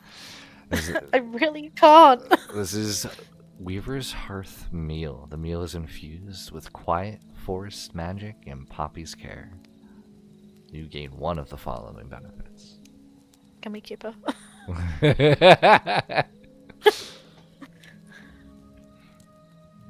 Okay, yeah, now I'm rethinking my decision a little bit, because now that I think about it, I don't think we're gonna have like a short rest anytime soon either. So It's up to you. I'll let you choose. You pick now. Everyone, after this, you hold your peace. She kind of, like, sips hers as well. Because I hope if this is to everyone's liking. This is delicious and very comforting. It's like a warm hug in a bowl. I'm glad you like it. Can I get a recipe? Yeah, absolutely. It's very simple. Besides your, your normal spices, salt, pepper, things of that kind of nature, it is just stewed root vegetables thickened with mushroom broth, whatever mushroom you prefer. The Hearth bloom petals, they kind of act as a little bit of visual, and they have some properties to them as well. And the where did it go? I'll actually give you the name. Bramble leaf sprigs. I will say just from the name, they're dark green leaves edged with tiny thorns. They have an effect to reduce exhaustion, actually, which you can see why you can get one of the benefits. As well as the mushroom I did use was the Moonveil cap. That's the one with the pale silver gills, faintly luminous and like low light.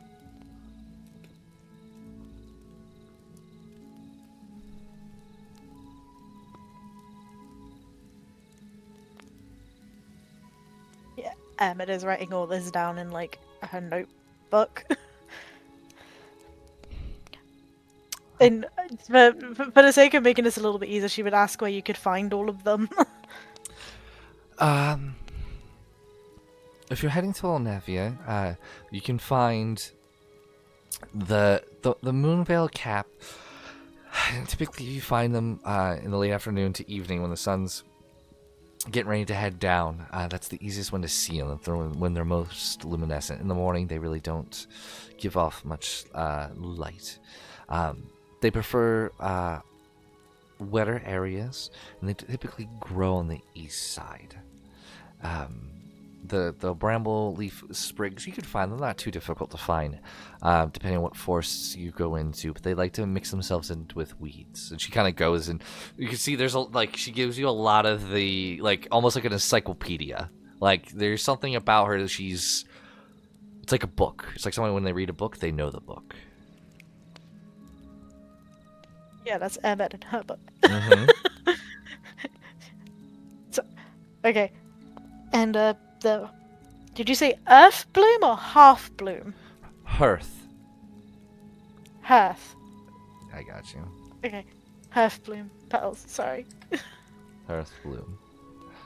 Okay, Earth, bloom, and flower. they would be. These are the warm golden petals with the honey scent. That's the easiest way to kind of tell them difference. They look like standard, almost like dandelions in a way. But if you smell them, they smell a little bit honey scented. The bees do something different with those.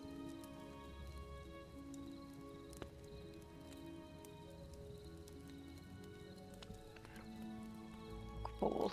Yeah, Emma's taking all these notes down. She's drawing like little sketches. I will also say, if you have them by themselves, if you eat those or steep them, they will grant you like some endurance back. They give you the 1d4 plus 1 temporary hit points for an hour. Okay.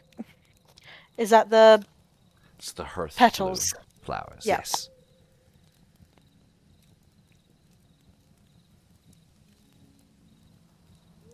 Well, looks like everyone enjoyed it. I'm glad to hear it. Ahmed would show Poppy her book that's got all like medicinal herbs and stuff in as well. Wow. So you probably know, but if you want to take any notes from mine, feel free to. They are more medical sided. I can tell. Are you a steward of the medical side? Are you a savior of life? I'm a cleric. I do lots of different kinds of healing.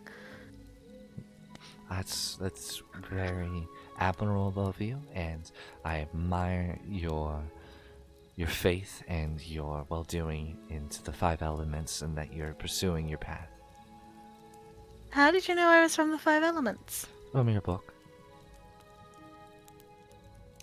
That book is like a very basic brown notebook. Mm-hmm. The way you write, talking about your path. It's at least I hope I don't assume, but from the others I've seen, they are quite similar. You've seen many of us? I better about go. I'm sorry. I promise it will get to you in a second. No. You're good. You're good. It just you're good. You guys keep stopping, so I was like, what? No, send it. I was just gonna say, with the excuse of returning the bowl, Arabella slowly will make her way in and like just stand in a corner while everyone's talking. That's easy enough. But she'll put the bowl back. She just clocked that you come up, and you see a twinge of a smile breaks her lips a little bit further than normal, seeing that you've come up.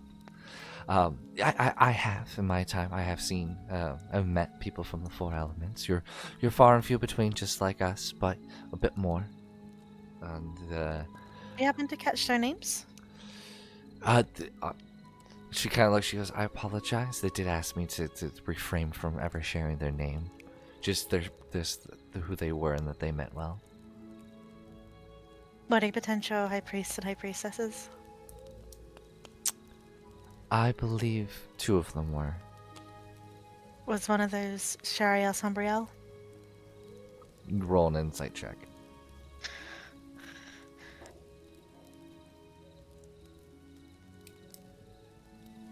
I get to make that with advantage. Yep. I'll be fine. You need to remind. I'm looking at people's backstories. Can you remind me again on the relation? Shariel Sombriel. She's the one who was mentioned by the Lich. Yes. I just want to confirm. I'm pretty sure that's the name I made, but I want to double check. I have not given you any names of past high priests or high priestesses. I didn't think you did, but I'm I just gotta, look. It's been a day. I'm sorry. I'm working on lore. A lot of lore. Olnevia is a bitch.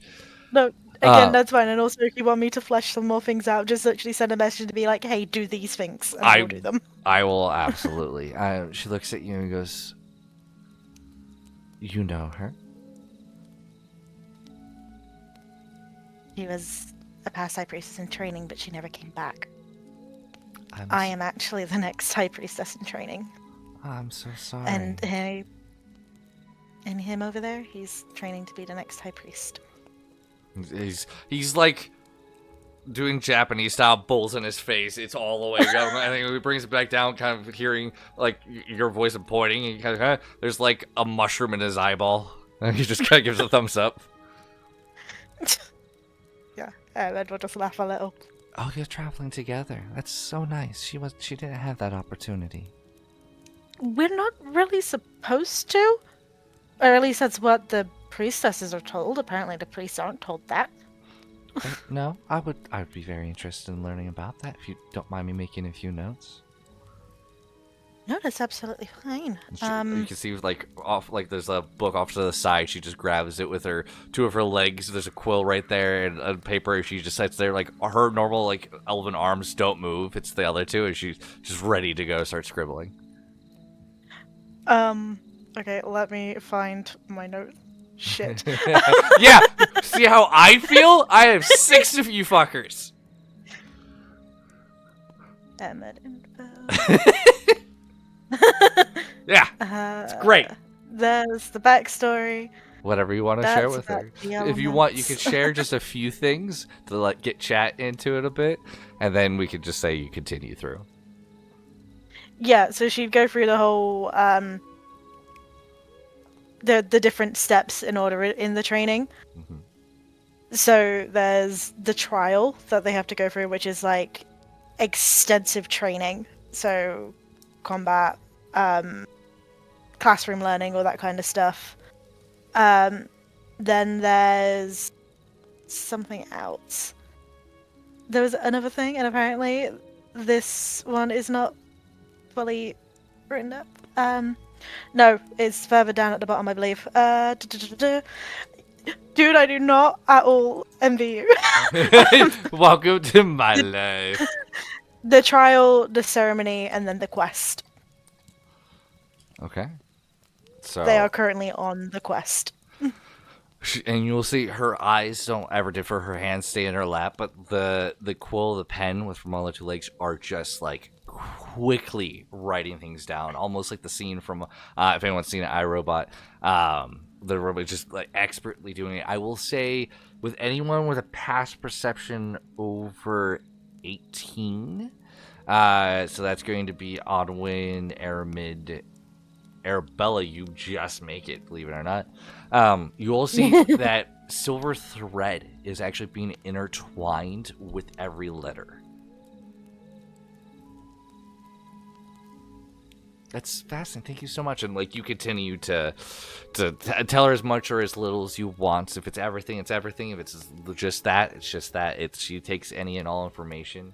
It's kind of very basic information. It's nothing that's anything like too in depth, because at the end of the day they are still quite secretive. Mm-hmm.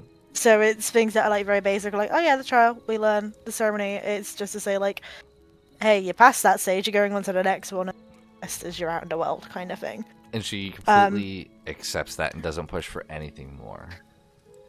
How far into this book is she writing? Like, is there a few pages, or is it pages?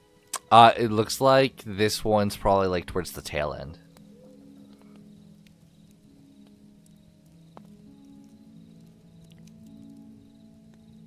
Did Shariel talk to you a lot? Oh, she spent a few days here. Yes, I would consider her a good acquaintance to a possible friend. She was a very sweet girl. It saddens me to hear she didn't make it. She had a friend with her too. They seemed to be inseparable, which was nice to see. Traveled many miles together. Could you tell me his name? I don't believe he actually told me his name. It was a sun-kissed skinned fellow wearing darker clothing, standard black leathers, short brown hair. He has a smile on his face. He was happy to talk. He didn't share his name when we introduced ourselves, and I figured he didn't want to, and I didn't press. He was somebody of larger magic, though. That much I do know.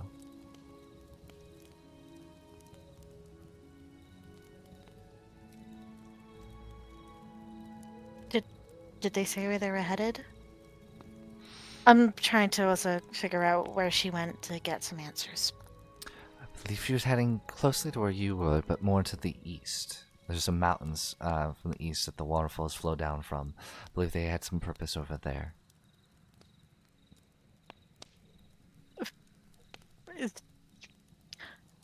Out of character, so she was heading more towards So right now, straight north is Olnevia, and she's telling you she's going to the east of the city. So it's like northeast of you. Which is what's in that direction? More of Olnevia, the outskirts of their plains. If you go if you hit hard northeast right now, because again it's east of the city, so it's not northeast from where you are right now. But northeast of Olnevia is Dor Donmar. That is the dwarven land of Althea.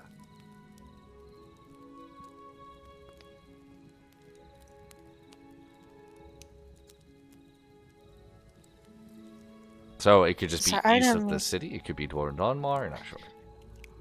Okay. Did you say what her goal was there? They were looking for an artifact. The gentleman said they shouldn't name it, just for safety's sake for me, in case other people came asking. Did they describe it? It was a tome.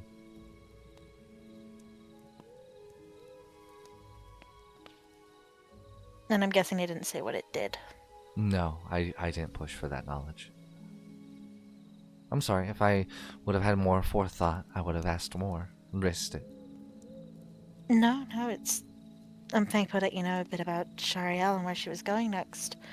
Did she tell you where she had come from?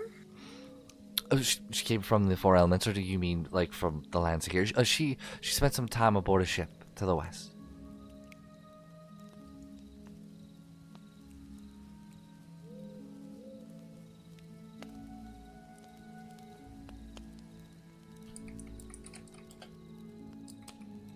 Any name of the ship? Or did she just say a ship?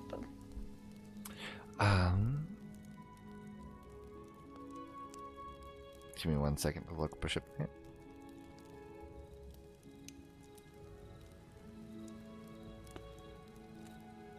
It was the Leviathan's Kiss. Leviathan's Kiss. Did we hear about that at the Cove? Did you? Yeah, I was gonna ask if I could roll anything to see if I recognize the ship name. You certainly can. Can I also? You certainly can. Is it a history? It will be history.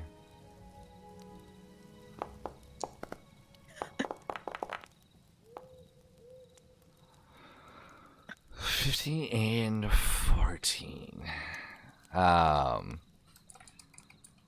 I mean, it's one of those things where, sorry, I'm trying to take notes so I don't forget things. I'm also taking notes. Aramid, it really doesn't peak much known to you. You get much time on the coast, so the name doesn't kind of hit you. Onwin, you know a few people have named their boats off the same thing, you know what I mean? If it's the popular one, the Leviathan's Kiss was once a merchant ship, what pirate ship went vigilante ship. It kind of played a bunch of different roles as it passed through different hands that purchased it or stole it. Fair enough.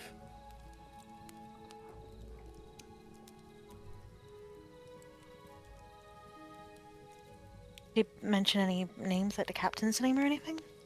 I did not ask. No.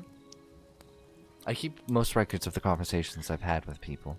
I don't like to press for information. It's more if people are willing to share, and you showed me your book, and it seemed that you were willing to share. Just as your friend, thankfully, I appreciate you being up here now. She kind of acknowledges your existence now. She didn't want to come up. I did not press, just as the one who didn't want to be seen. They're safe in this space. I did feel them enter, but I don't exactly know the exact location of them. But I know they are inside, which I am happy to hear they are, for they are safer. I'm sure they're thankful for your hospitality. And your food. Your food is amazing. Is there any way I could read through that book of the conversations you've recorded with people from the elements? Can you roll persuasion check? Fuck! There's reasons for these things. I Oh! am stopping. I am not charisma based. Do you have an inspiration point you wish to use for I this? do. I do. I'm trying to remind people. Do you wish to use it for this? Yeah. Okay. I'm stopping. Girl! A I'm natural so 1 sorry, to a 4. Oh, That's so fucking funny. I'm so sorry. She looks. Can Lennis not see how hard this bitch is trying? Can he not come and help? He's got a mushroom in his eyeball. He's trying to get with his tongue. Use your The fingers. what? He's supposed to be the priest, and yet he's just acting like a buffoon. She sees out the corner of her eyes and just goes, "The Anket's grace, use your fingers!" Huh? Ah, fine. I almost had it. It's just it kind of pops it off. I hope you do understand. As Weaver folk, we tend to information. We are careful to disperse it. I'm happy to share some, but I can't give you the full access to the book. I don't believe that would benefit for you and your journey as becoming the priestess. I actually think it would hinder it. Ahmed it's very clear to see, like, not the disappointment, because that's so negative, but just like, I guess, yeah, it is disappointment, but not in her, but just kind of just situation of not being able to get the information. Let down. Yeah, so she sighs deeply, says, "Poppy, I'm gonna be very honest with you here. I need to know all I can. Shariel. The others don't really matter, but it's Shariel I need to get information about. Because the man I think she was with has become a lich. Who...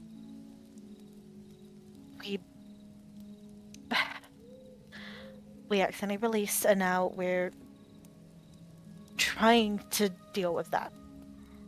So any information I could have on her might be information on him, which could help us and potentially save the world."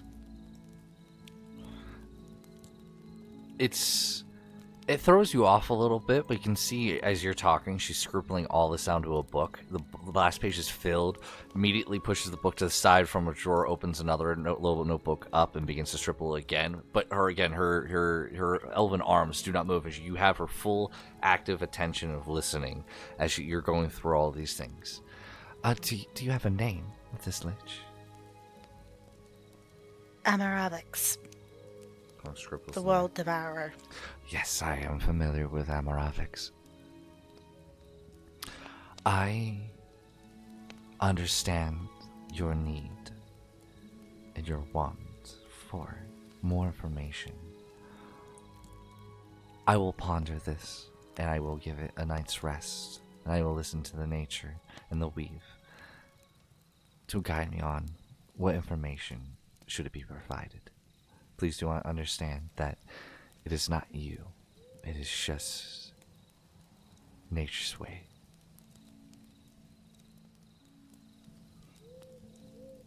Ahmed very, very slowly, very gently, like, takes Poppy's hands and goes, "I completely understand.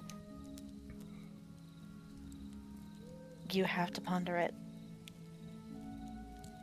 And you also have to listen to nature just as I do.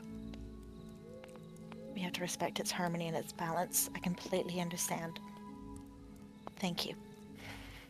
She kind of gives you kind of a nod and holds your hands too. And kind of just acknowledges your understanding.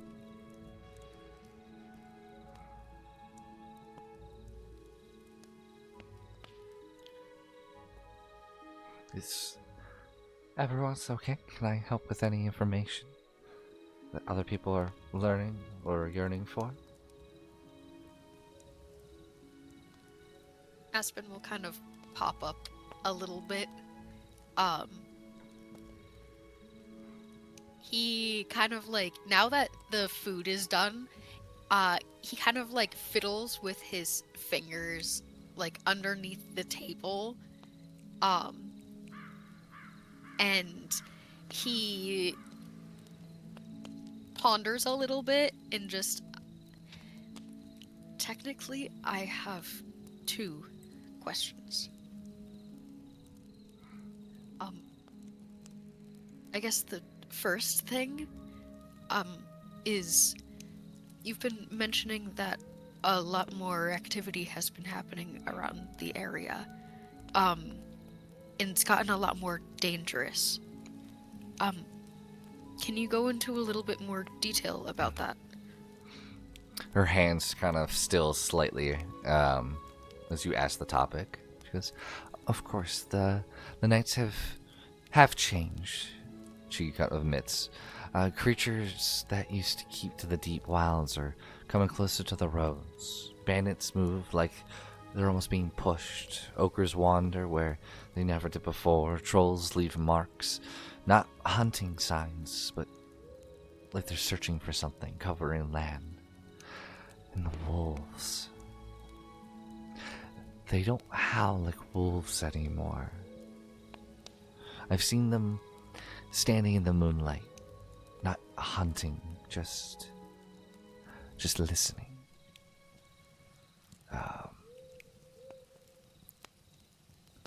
Hang on one moment.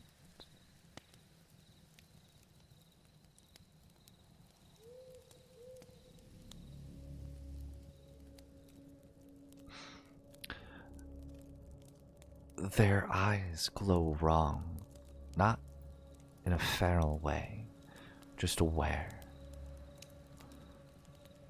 She kind of looks towards the opening and the kind of porch. Something like something's teaching them.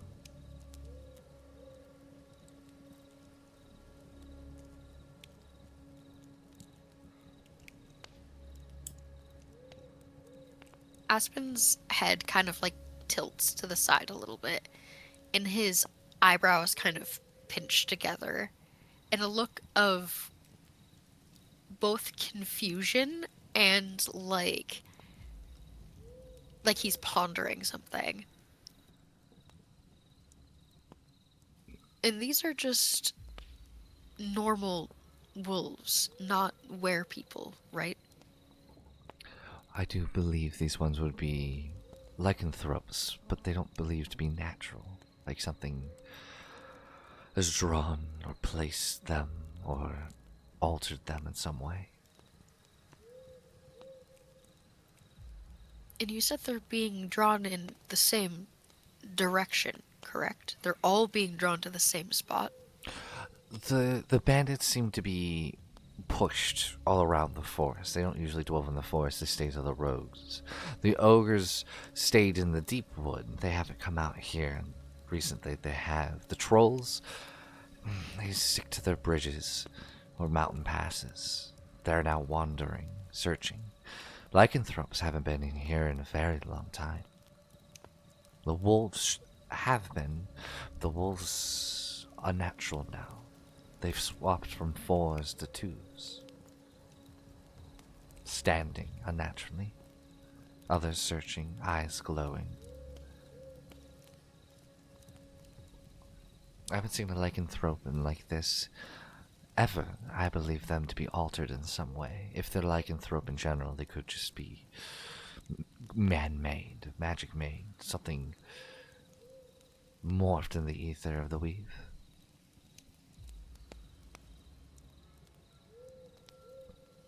Aspen will kind of give Max a look. It's more of just like, this is very weird, and we are probably going to have to check this out at some point. Well, Maxwell is definitely just like giving a slight nod back to Aspen.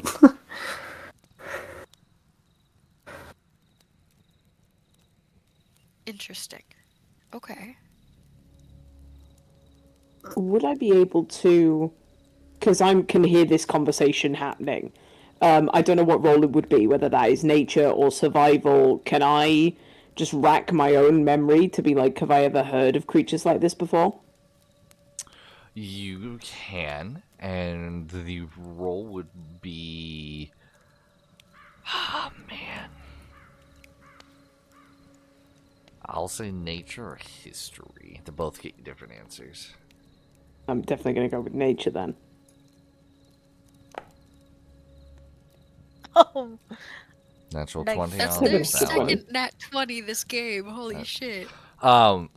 Immediately sounds like lycanthropes, werewolves. That sound like that's the pinnacle of what a lot of what she said. What the weird part is, most of the time, like a wolf doesn't just turn into a lycanthrope and go two-legged. That's odd. The fact that like you can see this lady, she knows what a lycanthrope is. She knows what a wolf is. She understands all of this. So the fact that she doesn't know, this seems like it could be what are they called? There's a mud one that and it's like the what's the meta where it's like there's this creature that can fight a Tarrasque. The clay golem? Golems. Yeah. It could be a golem. Somebody creating like using wolves as the base for a golem. You haven't heard like even with the 20, you never heard of exactly this. But it sounds like someone's either messing with the wolves, whether it be magic, whether it be a creature, maybe a rift to, what's the plane down below? Abyss? Hells? Abyss? Abyss? Pandemonium? Things of that nature. It could be a multitude of things. All these come to your mind with this. Okay. So, sounds like Doesn't- a base of a wolf, a base of a lycanthrope, and something else getting mixed. Yeah. Varys doesn't say anything, but I think if anyone looks up at her, they can see like that face of hers where it's like the cogs are turning.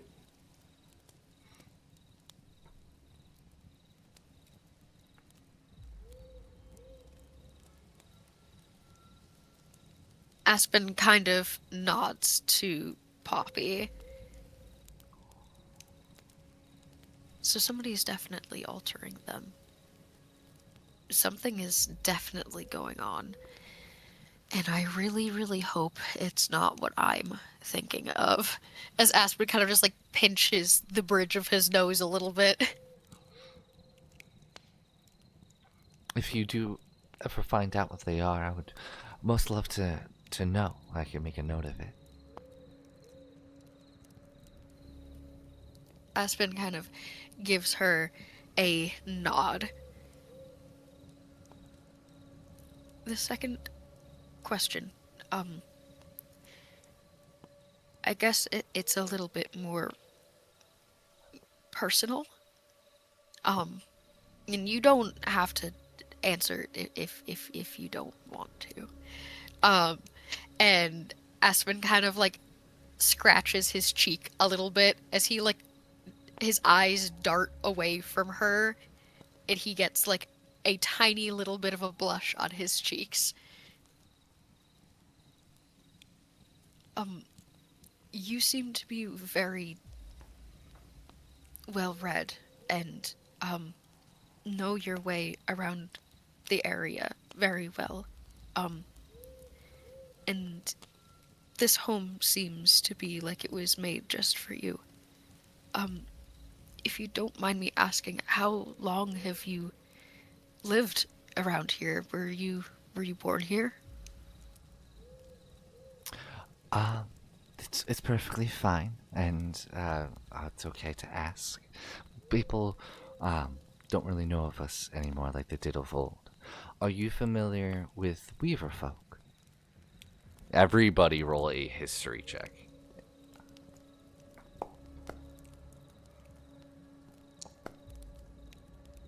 Oh, hello.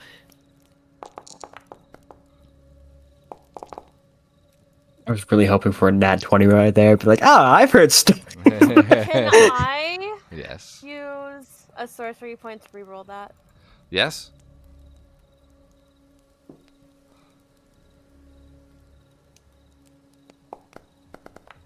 Oh, That sucks. Okay. That. So, 19, 18, 17. Not one of you have ever heard of a Weaver folk. Really? No. Even with the 18 and 19? It is a 21 Even with DC. the 25? Wait, 25? That's a nature. Don't listen to me. I'm like, I double checked it. They got a 9 this time. No, yeah, DC was 21. Weaver folks are. She's looking at everyone's expressions who she can see at least. That doesn't surprise me. If when people see us in general, many of them only see the legs or the silk. They forget we're also people, and we've been around for quite some time. Where we don't travel much. We're more of an anchor. We tend places and mend what frays. I've been here for over 100 years in this particular location. I've been in other places more, but my family wanted to move, to expand, with more of us coming, and this is where we decided to stay and tend. The Weaver folk, if you're interested. Very. Yeah, no, Aspen's ears kind of like perk up a little bit. And he gives her a very like wobbly, shy smile. He's Okay. trying to be polite, but like doesn't want to like scare her by being like, "Yes, tell me more." Are any of you familiar with your history of the Age of Remembering? Some of you kind of got a little bit of it. She goes, we were made from necessity during the Age of Remembering, when magic was intimate and dangerous. There was a problem no spell could solve: memories. Memories were powerful but uncontained. Grief bled into forests. Promises lingered long after speakers died. Paths remembered footsteps and led travelers astray. Someone, but no record agrees who, discovered the threads could hold meaning. Not metaphorically, but literally. Silk spun with intention could bind memory. Knots could hold emotion. Patterns could trap lingering will. The first Weaver folk, those who lived closest to this discovery, mortals whose bodies slowly adapted to work. Flesh reshaped itself to better spin, bind, and sense resonance. Over generations, the change became more permanent. And thus, the Weaver folk, she kind of gestures to herself, beings of half-bound to the material world, half-bound to the unseen structures beneath it. People would say that it's written that we were never spiders. They are what spiders remembered being. All Weaver folk possess weave sense. It's instinctive type of awareness of tension in the world. We can feel when a place has been abandoned wrongly, when a promise is about to break. And you can see her eyes look straight at you, Maxwell, when grief has nowhere left to go. Back to you, Aspen. To others, a forest path is dirt and leaves. To a Weaver folk, it is layered with threads of intent, crossing and knotting in invisible ways.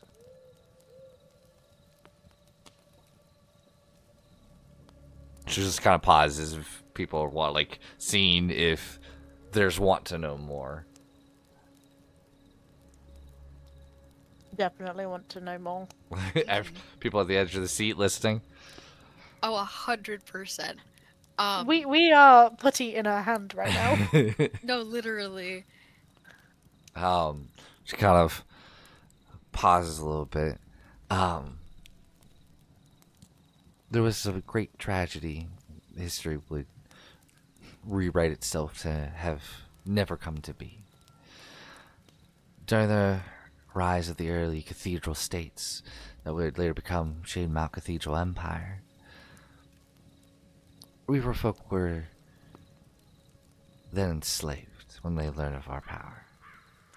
Dissected and forced to spin grief silk, thread woven from living sorrow. Entire Weaver communities were destroyed to fuel rituals meant to sanctify suffering and weaponizing remembrance. We responded in something unprecedented and we didn't truly want to do. But we literally cut ourselves out of history. We unraveled records, maps lost in detail, names slid from web. We vanished, not by destruction, but by withdrawal from narrative. Survivors scattering, hiding among forest roads, living liminal spaces where memory naturally frays. It cost us. There's no single homeland anymore. Just threads of remembrance and presence.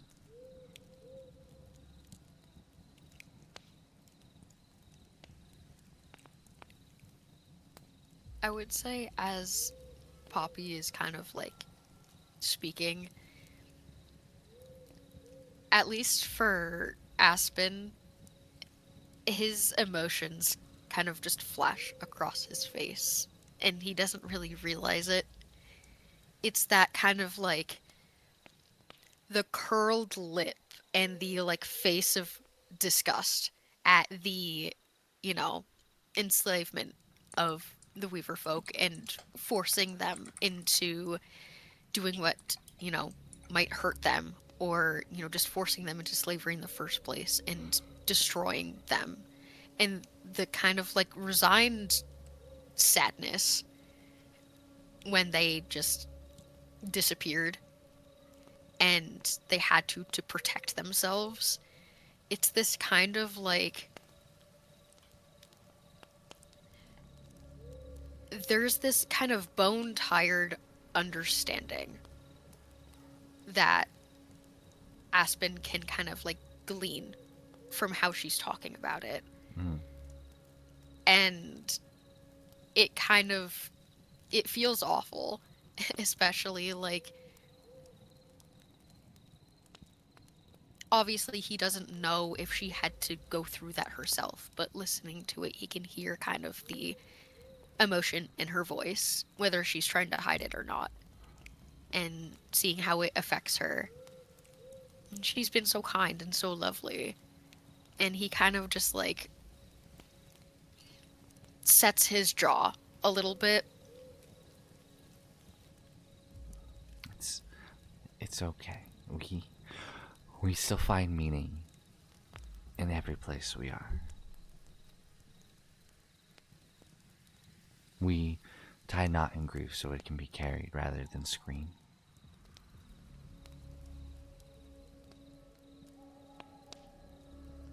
Still, that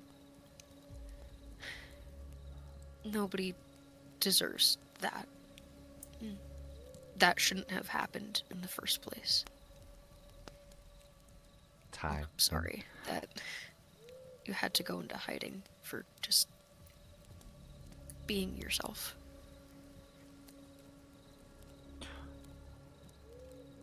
If anything like that ever happens again, please seek out the elements. I'll make it so that it's a safe place for you and your kind. I appreciate your kind hearts and words, but that history was meant to happen, and we were meant to document. I have found great peace here. History may hurt, but it is to be remembered and learned from.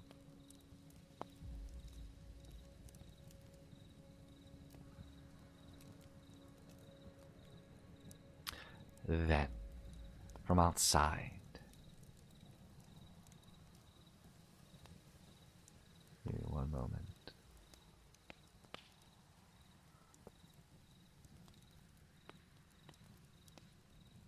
A low sound carries through the trees.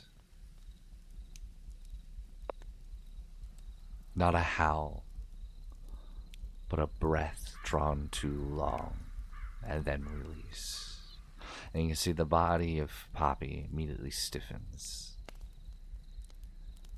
She speaks. She goes, "They're close tonight." She does not panic, but the smile has slowly disappeared as well. And she kind of looks to all of you and, "Stay in the silk, please."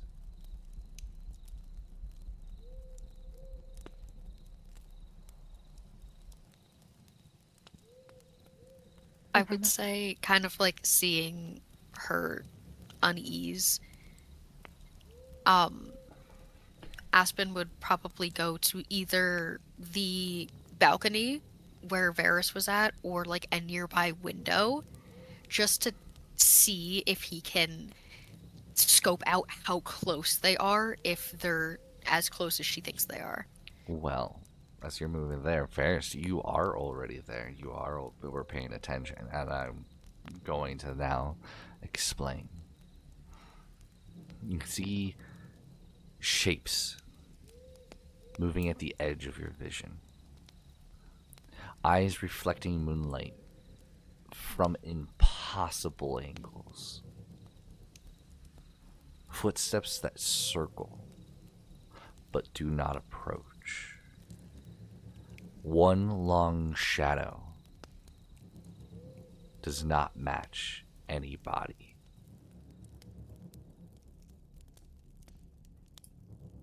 And Aspen, when you reach there, you can see in the open field, backlit by the moonlight,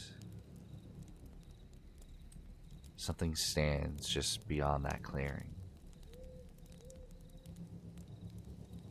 It doesn't have a full shape, but it doesn't appear to be on all fours. It is just at the edge of your vision. That blur of there's something there, but what is it? Aspen's hackles definitely raise. And like, he kind of like leans forward a little bit and like tilts his head more towards, like, so his ears are pointed more towards where the figure is standing. He's still keeping like a as much like of a visual confirmation as he can, but he's kind of like trying to tune his ears into listening. And like the hairs on his arms and like the back of his neck stand up, and his tail kind of like lays low to the ground, but the tip kind of like twitches. You hear behind you popping. Oh, no, please. So seeing like Aspen's literal reaction, and it's quite visceral. Ahmed's just gonna go over and look from behind them. You see, even with your vision, it's still that tail end. It's uneasy because you feel it staring at you. You feel like it sees you more than you can see it. Behind you, you hear kind of Poppy quietly speak. They didn't used to do that. They used to just rush off or run. Now they wait.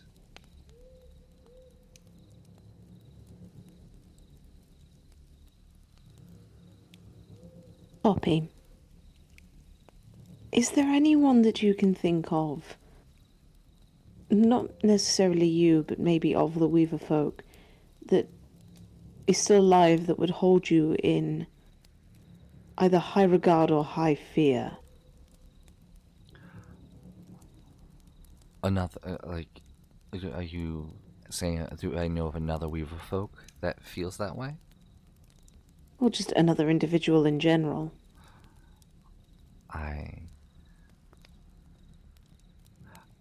We have a bit of an unspoken rule. We do not disclose each other.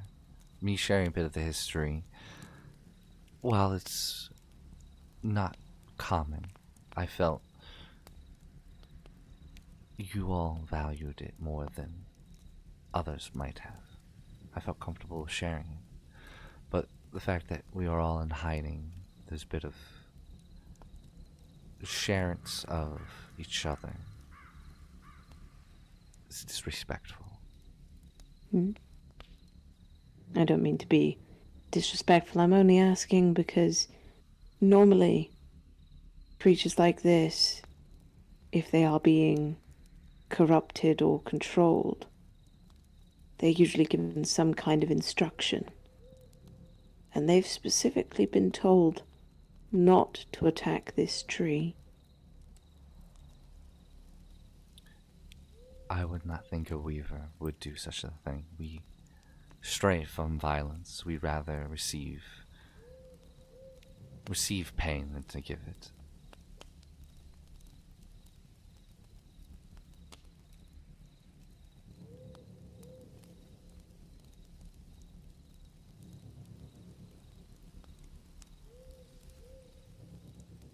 So somebody's at least smart enough to know to stay away from here. Aspen kind of like speaks up, and it's kind of like spoken through gritted teeth as his lips are kind of curled back as he's just kind of like staring down this thing in the darkness, not really budging, not even like looking back to talk to Poppy. It's kind of just like he does not want to break eye contact because if he does, this thing might move, and he doesn't know where it would go. Understood. What else is everyone doing? I'm gonna put on my goggles of night to see if that does anything to improve the vision. Goggles of Night. What is the range of that? Is it still your vision? I believe it's 60 feet. So that is your vision. Yeah, 60 feet. Still not able to really gain much. You do make a good point. Is Maxwell able to see anything? Do you go to head out? He goes to take a look where Aspen's looking. As you get up to kind of walk, you can see you give off a bit of a shadow from the fire from the hearth, and the figure moves away into the forest.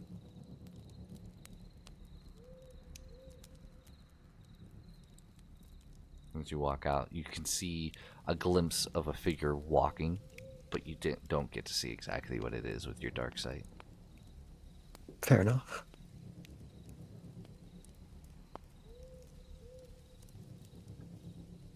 I know we're safe in here, but we should still take watches. Poppy, when did this start? I'm sorry? When did you notice things were getting different like this? And she names the exact date, which is like probably like it'll be 39 days ago. So when we released Amaravics. You guys been traveling more than that, if I remember right. Did you guys travel like a month already from then? You are probably right. Give me 1 second. Yep, we time skipped like What? 1 or 2 months, I think. I thought it was 2 months, so technically it would be a month after you released Yeah, them. we exited Extinction April 23rd. I think we're currently on June 18th or 19th. Yeah, around then. So that was when we like entered Extinction. Yep. Okay.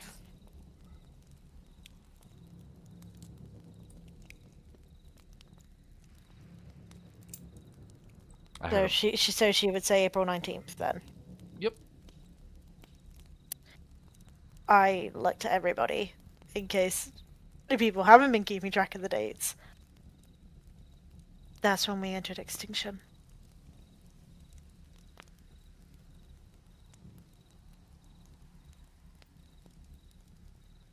If this has been happening since we went in there, it's not Amaravix. It's something else.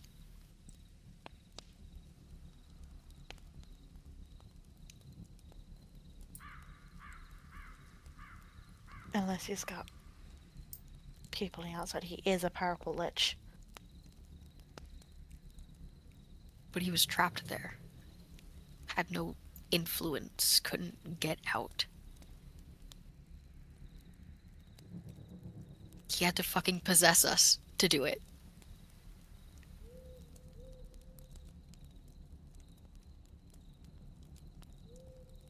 You're forgetting there might have been people who know about Amaravix. Shit, what's her name? I want to say Lorena, but I don't think it is Lorena. Oh, you talking about the vampire female? Yeah. That is Lorena. Oh, cool. I will double check that, but I'm almost positive it's Lorena. Man. I am just quickly looking through my notes. I believe you're correct. Yeah, I I'm believe like 9. Lorena. Yeah. Yeah, I was like, Yeah, I'm she almost knows positive. Emerald, and she's threatened by Emerald, but she also spoke to Denno. And so, Denno knew about Amaravix. We don't know if Lorena knew about Amaravix.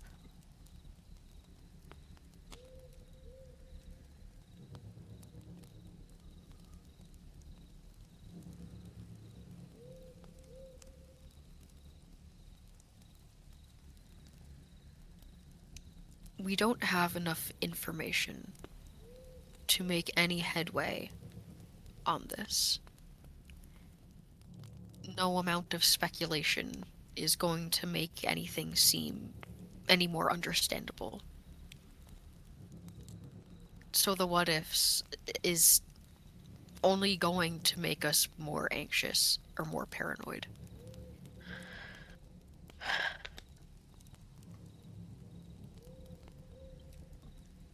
I know, but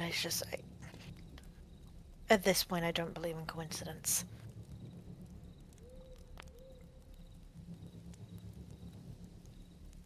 This is definitely a small part of a bigger picture, but we don't have all the pieces yet. Something bigger is going on. And I feel like we're just going to be trapped in the middle of it. As per usual.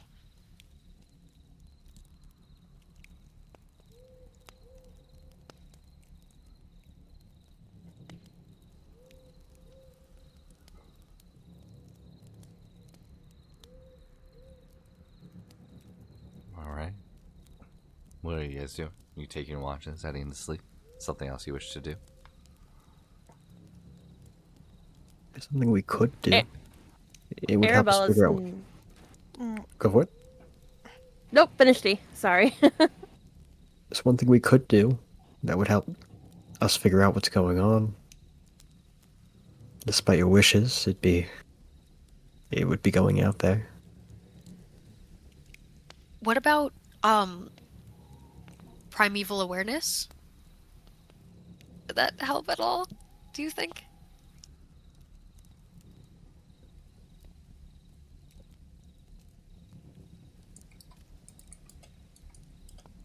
I will say, Worth Arabella a shot. didn't plan to sleep while she was here, like, at all. You're not going to. So you're take a level of exhaustion. Yes, but because she ate the food, she can get rid of that level of exhaustion. Okay, that's the one you chose? Yep. Okay.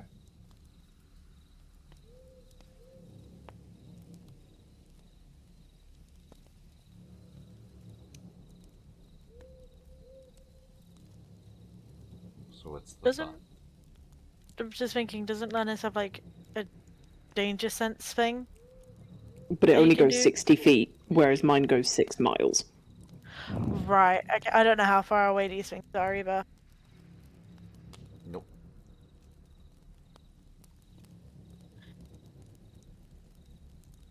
Probably too busy fishing out of a mushroom.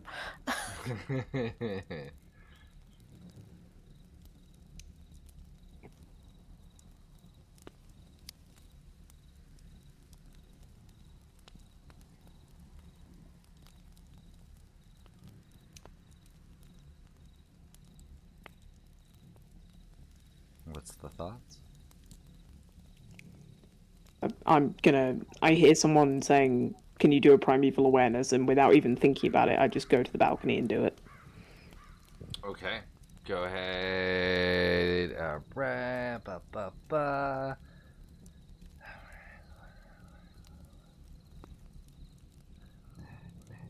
will double check.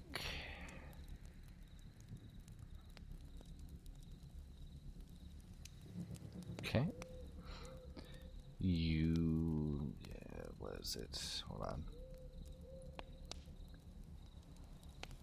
Oh, you don't get that. Interesting. Oh, that's terrifying. Okay. You get nothing. Fair enough. And I will say that to the party. Which is a moment of like, well, I'm looking at these fucking things. So they're obviously something. I'm assuming monstrosity.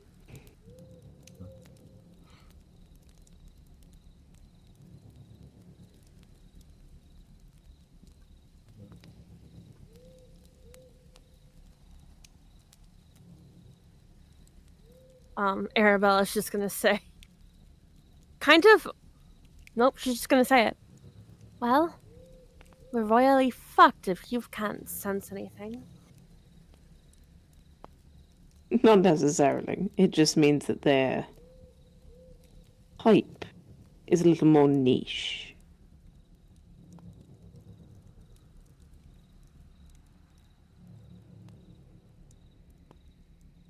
It also narrows down how they sit in the quote-unquote natural world. Or rather, how they don't fit.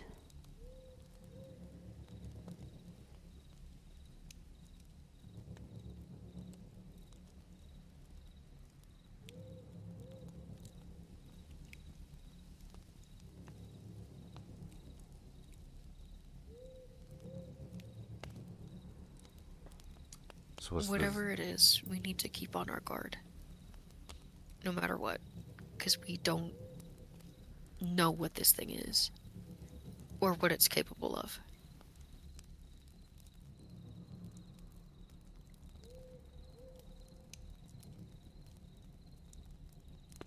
So what's the plan? Taking watches, going out and scouring the lands.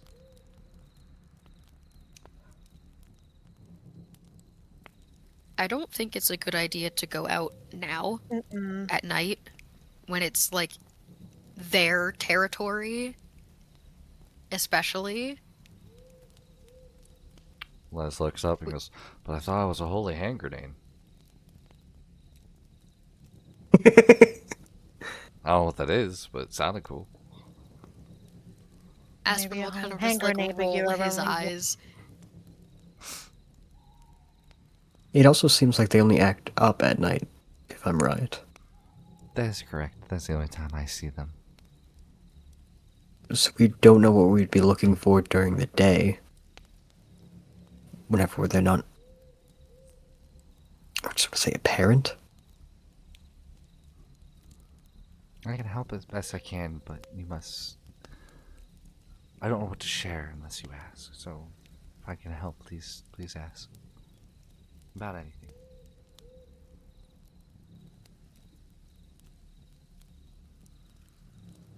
I have a spell that might be useful, but we'd only be able to use it tomorrow night.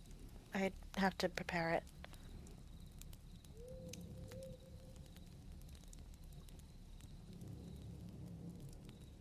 I can give someone true sight, and I'm thinking it might help if I bet it on Varys. Or whoever's got the best vision in the darkness. Maxwell doesn't even know what darkness is. Do not recommend using it on Maxwell. He also doesn't know what seeing is. Sorry, I just find that hilarious. I would have to ask the Poppy if I could use some of your ingredients to make the ointment. If I have it, I'm happy to share. Thank you. And I'm willing to give whatever you ask in terms of payment. Nature's been very kind. I'm sure she's brought me plenty to share.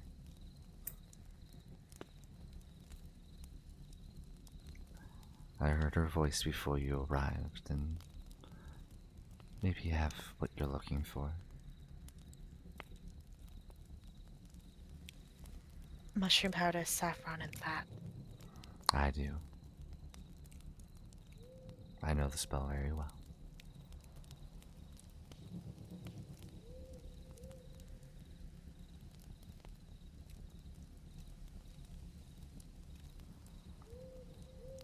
Spend the night here, and tomorrow night, prepare to go out.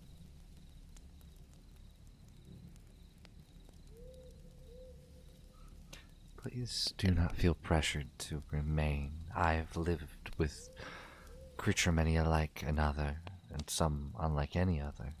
We have coincide. Please don't ask or feel that nature's asking you to remove whatever these are. I'm sure I can adapt and live with them. Do they make life hard for you? They make life different. It's like losing a limb. You learn to work without it. Sometimes it's more difficult, sometimes nothing changes.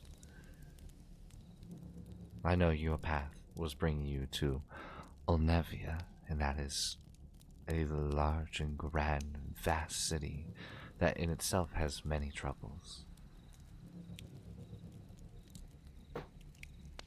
But do not feel that you must delay yourself for what nature has brought.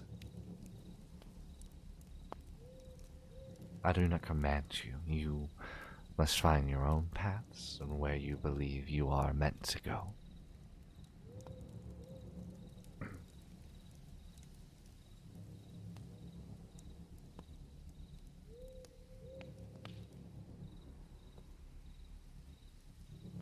Even if we don't, and Aspen will put it in air quotes, remove them, it's still best to know what's happening, what we're up against. And if they are dangerous, if they're hurting people, we need to know at least some information, especially since this is happening so recently. Like Ermid said, this can't be a coincidence. Something big is stirring up, and it's better that we know any information at all ahead of time than to be blindsided by something.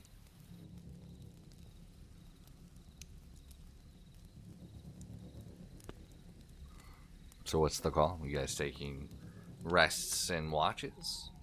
Going out tonight? What's the feel?